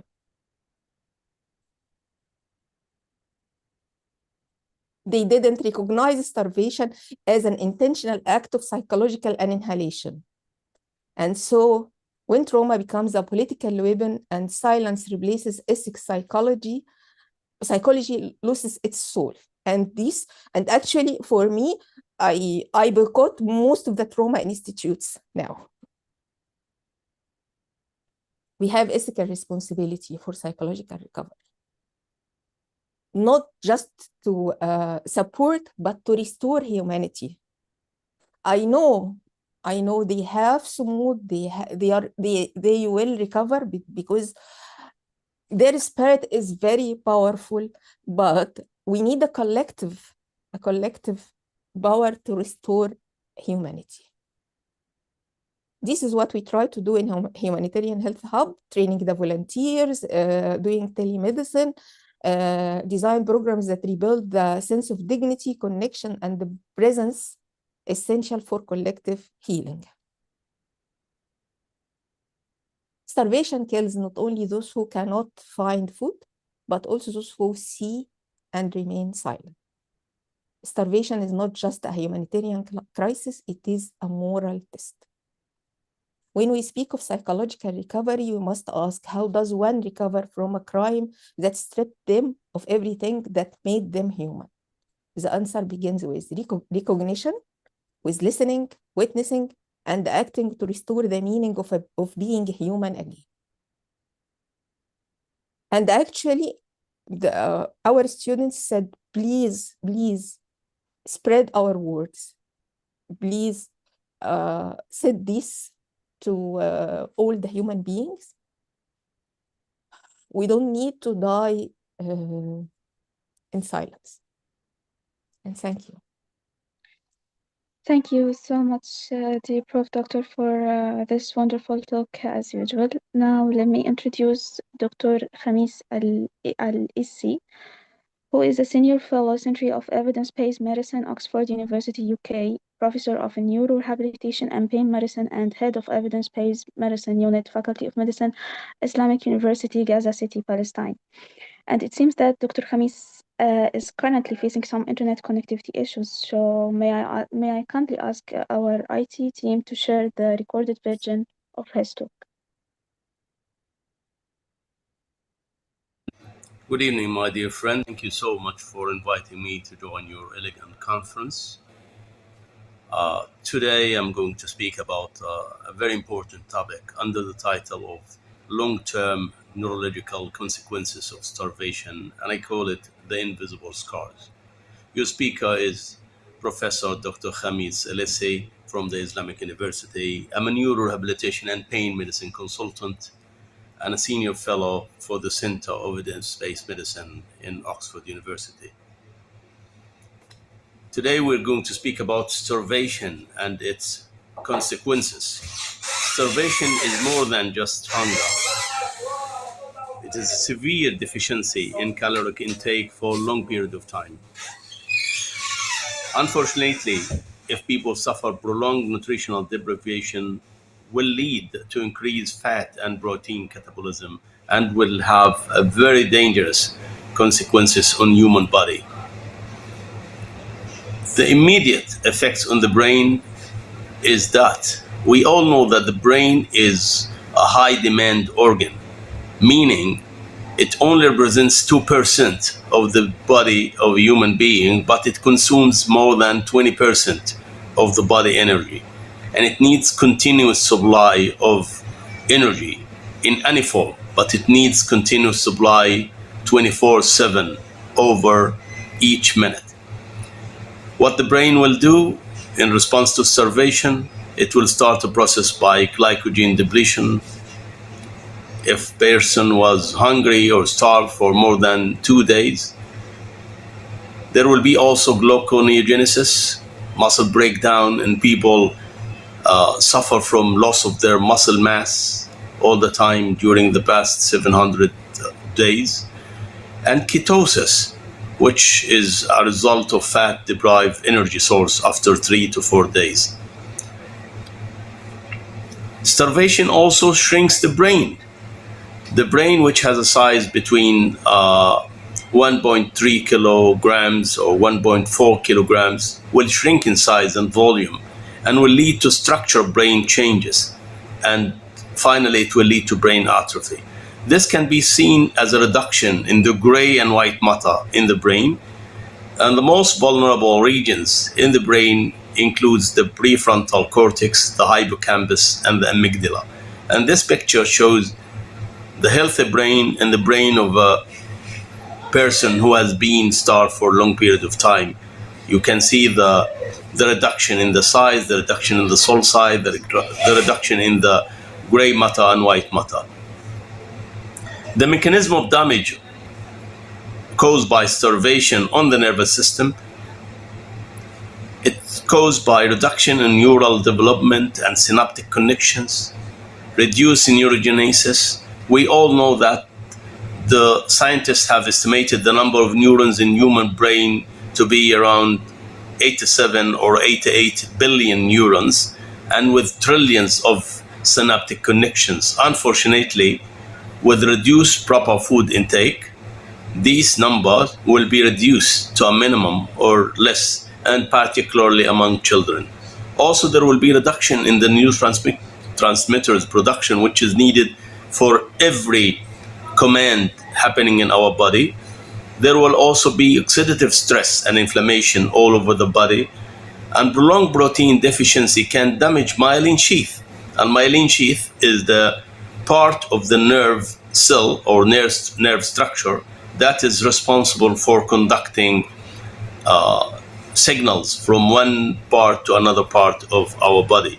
So this will lead to sensory issues, motor issues, numbness, reduced body mobility, and reduced sensory feedback.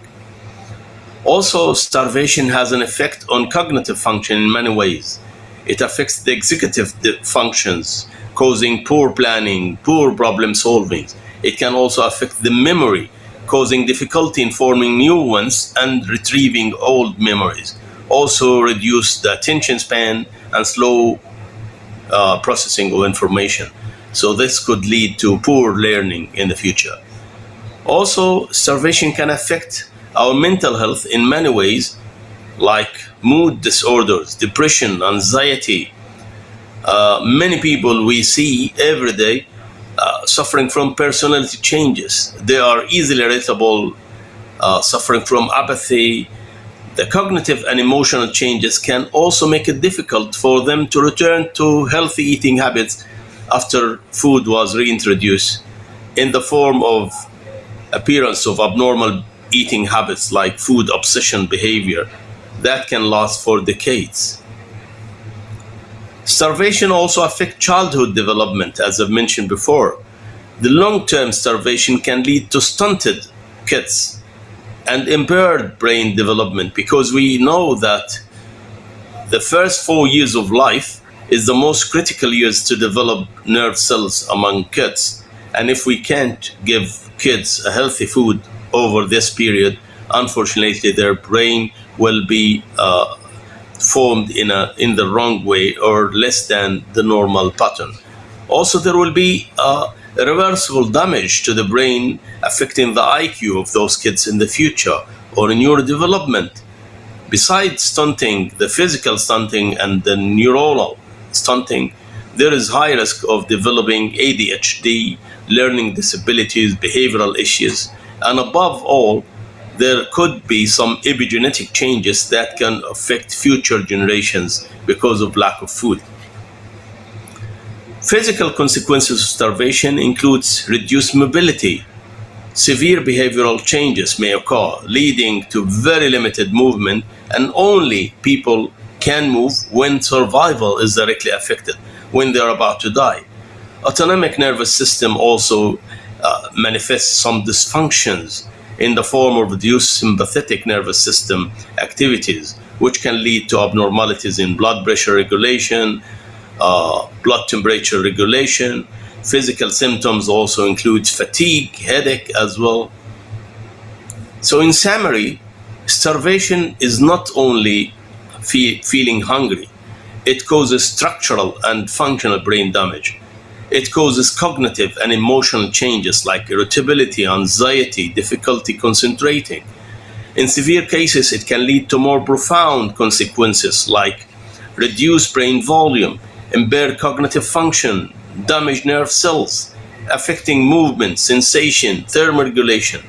Long-term effects of starvation can affect cognitive function, mental function, developmental issues.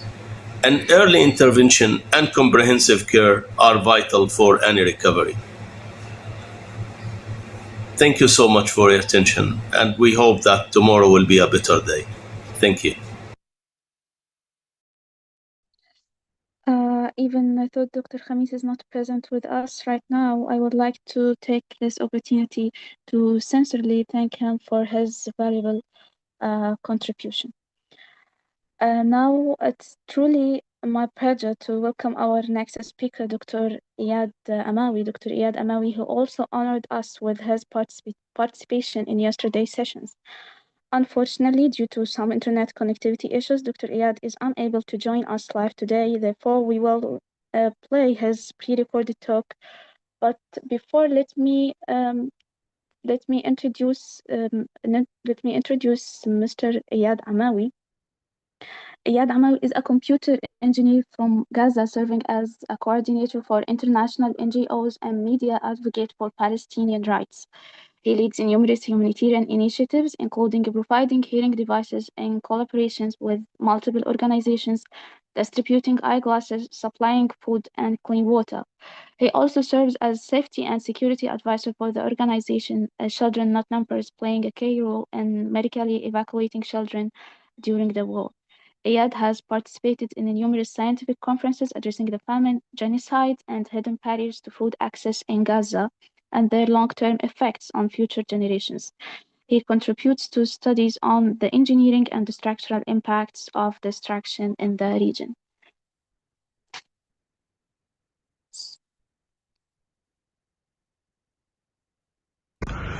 Assalamu alaikum, my dear colleagues. I'm Engineer Iyad Al-Amawi.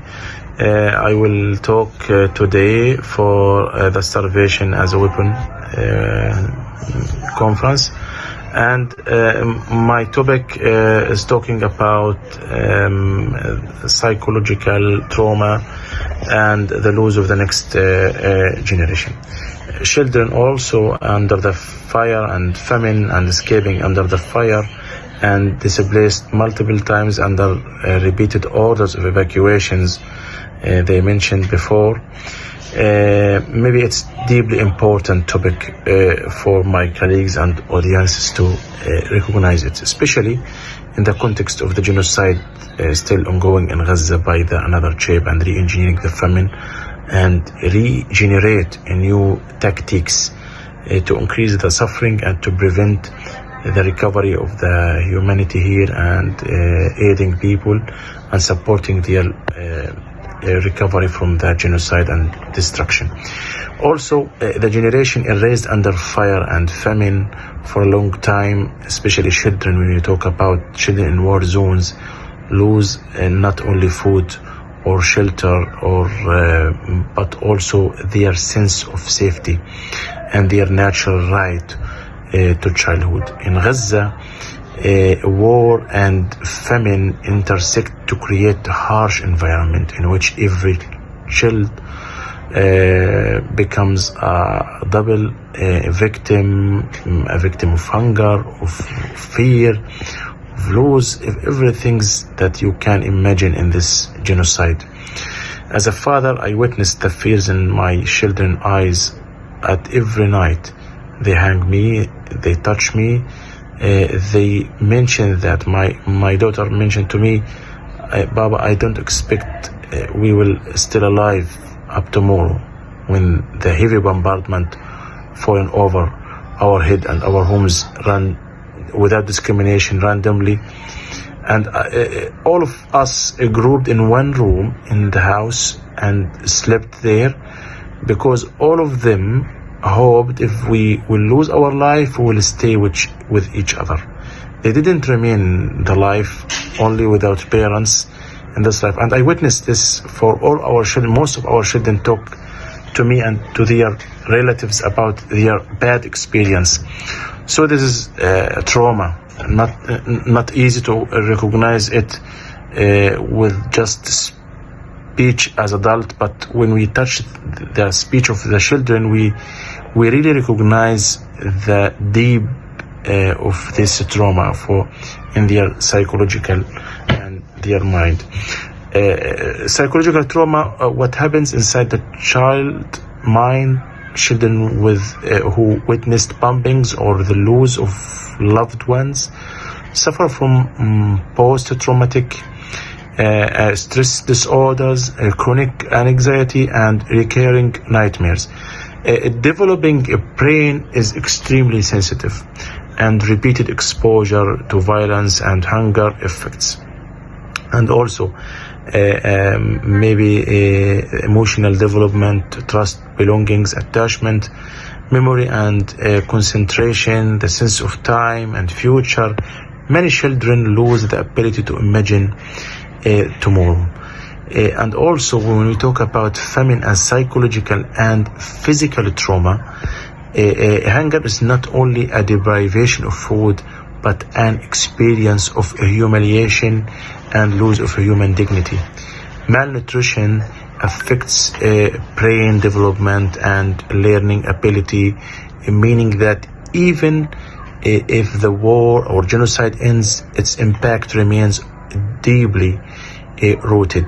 There is a concept known as family trauma, and referring to the long-term depression, hopelessness, and distrust of life caused by prolonged starvation. My children and other children talk to me a lot about what we will eat tomorrow. Me and my wife, we left some of our portion of foods to feed our children like others' family. So this has caused a trauma in our children. My little son, when he have an extra piece of bread, he just hide it. This will remain deeply rooted in children's mind for a long time. And also the loss of the next generation when a child who dies, this loss happens not only through death, but also through deprivation of school, play, and psychological care. I witnessed in this genocide, there is no playing in the street as before. There is no jokes, there is no laughs. All of this will reflect directly and indirectly over their psychological and cause harms for their minds. A whole generation is at risk of growing up in an environment of fear and hunger, leading to what can be called a break in collective memory. The loss of continuity between generations, this is in effect the slow extermination of the next generation, achieved by destroying its psychological and cognitive potential. And also, when we talk about after the genocide, psychological and social reconstruction, and reconstruction must not begin with the cement, with the building, but also with the rebuilding the human dignity. And the human being, this is very important. Recovery plans should include also community-based psychological support for children, restoring education and the play as tools for healing, training parents and teachers in trauma-informed care, and also as a speaker here, I will talk about very important things. It's linked to my introduction about conditioning the young generation, distribution centers as spaces of collective trauma. I talk about the GHF warehouses and their roles in the conditioning the young generation. One of the most alarming developments affecting Gaza's younger generation is the process of systematic psychological conditioning that has taken place through the so-called humanitarian food distribution centers, maybe operated by Americans and international agencies that hidden for us, but under the Israeli observation and control. Children between the ages of 13 up to 15 have been forced to go to these centers daily because they are often the only ones capable of moving and reaching them under conditions of siege, shelling, and the loss or incapacity of parents. I will continue talking about the trauma caused by the GHF warehouses, and many of the boys were fired upon randomly without discrimination while seeking and waiting for food. The witnessed killings, blood and screams in scenes no child should ever see. For them, survival turned into a daily battle. A fight for a sack of flour or a can of food, and also this is caused psychological trauma and the shaping of a fractured identity. This harsh experience have left deep psychological scars. Many children have developed maybe emotional numbness, losing their natural ability to feel fear or sadness. Feelings of terror have transformed into aggression, and some boys have begun engaging in violent confrontations, even knife fights, as an expression of suppressed anger and a constant sense of threat. A premature criminal tendency has emerged among some of them, not out of inherent violence, but as a product of extreme deprivation, humiliation, and the collapse of social norms and collapse of social fabrics under hunger and fear. Hospitals that are still operating in Gaza have received hundreds of wounded children suffering from horrific injuries, the result of shooting at distribution center or violent disputes among youth.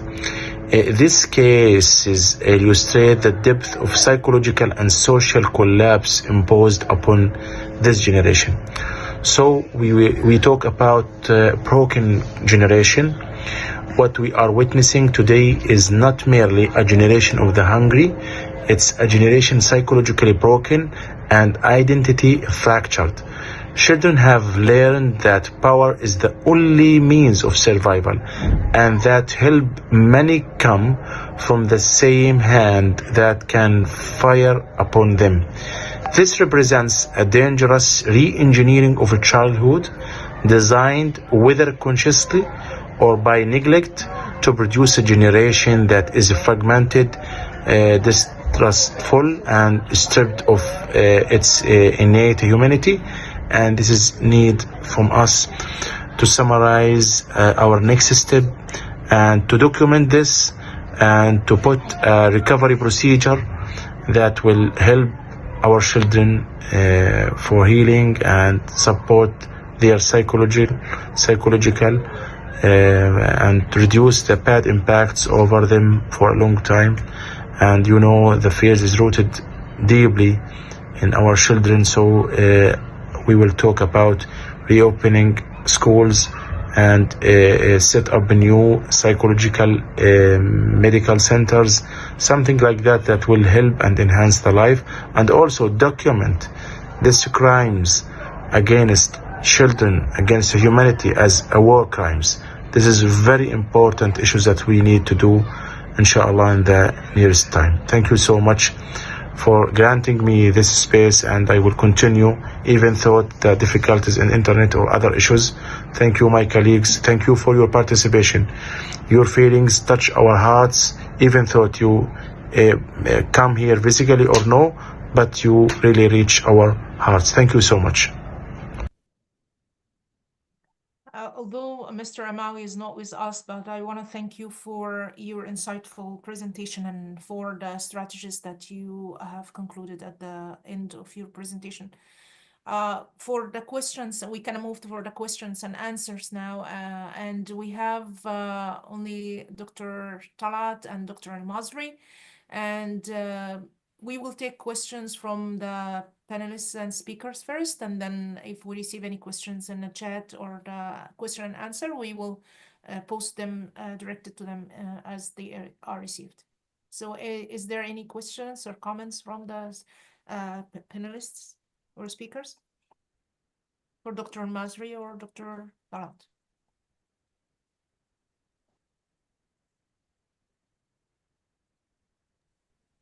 I don't think there is any. So you have just a few comments from participants in the chat that they said that institutions and governments own the responsibility to fix this and then and need to repair accordingly. Dr. Mahir or Dr. Sahar, do you want to add any last comments? If I may comment, Dr. Sahar, in everything she spoke about that the medical students were talking about is everything I heard from friends, colleagues, and family. So this seems to be exactly how every single one in Gaza feels these days. And the one thing that hit me hard is the numbness piece. I felt it myself with my family during the genocide, even during the very last 3 weeks, where the push was very hard and all the buildings were being destroyed and nothing was left for them. And there was still, it's almost like fight and flight mode. You know, they're numb to their suffering, they're numb to their pains, even the loss of life. Like my brothers and friends would tell me, XYZ died, XYZ was killed, and they would just utter it like it's just a sentence. Like the feelings were numb, completely numb. Yes. And Agree. I felt right after the ceasefire, this has changed. It's almost like they're waking up to, okay, what's next now? Yeah. So there is a tremendous sense of, okay, the burden is massive. There's nothing left to go to. Like even when they go back to Gaza, they go back to live in the street in a tent. Not even to where our house used to be, because the house is a pile of rubble. They cannot put a tent on top of a pile of rubble, and the area is not safe as well. So everything Dr. Sahar spoke about is everything I hear from every single person I speak to in Gaza, unfortunately. Thank you so much, Dr. Masri, for your comments. And Dr. Sahar, could you just conclude the Yes. session and get to close it? Yeah. Thank you for attending these sessions. Thank you for the speakers, panelists, and all the guests. Today, our role as a clinician, as a human being, is to break that silence. Let's move beyond empathy to ethical responsibility, to advocate, to be caught, to train, to respond, and to build the inner worlds of those who survived. Recovery must be an act of justice. And actually, what Gaza people needs is the solidarity of all the human beings, and especially the Arabs and the Muslims. And what they said to me, we are 2 millions. We are nearly 2 million, 2 million or something like that. But we couldn't share this burden to anyone from our community because we all are carrying a lot. And if there is 2 million Arabic or Muslim, each one can talk to one from Gaza,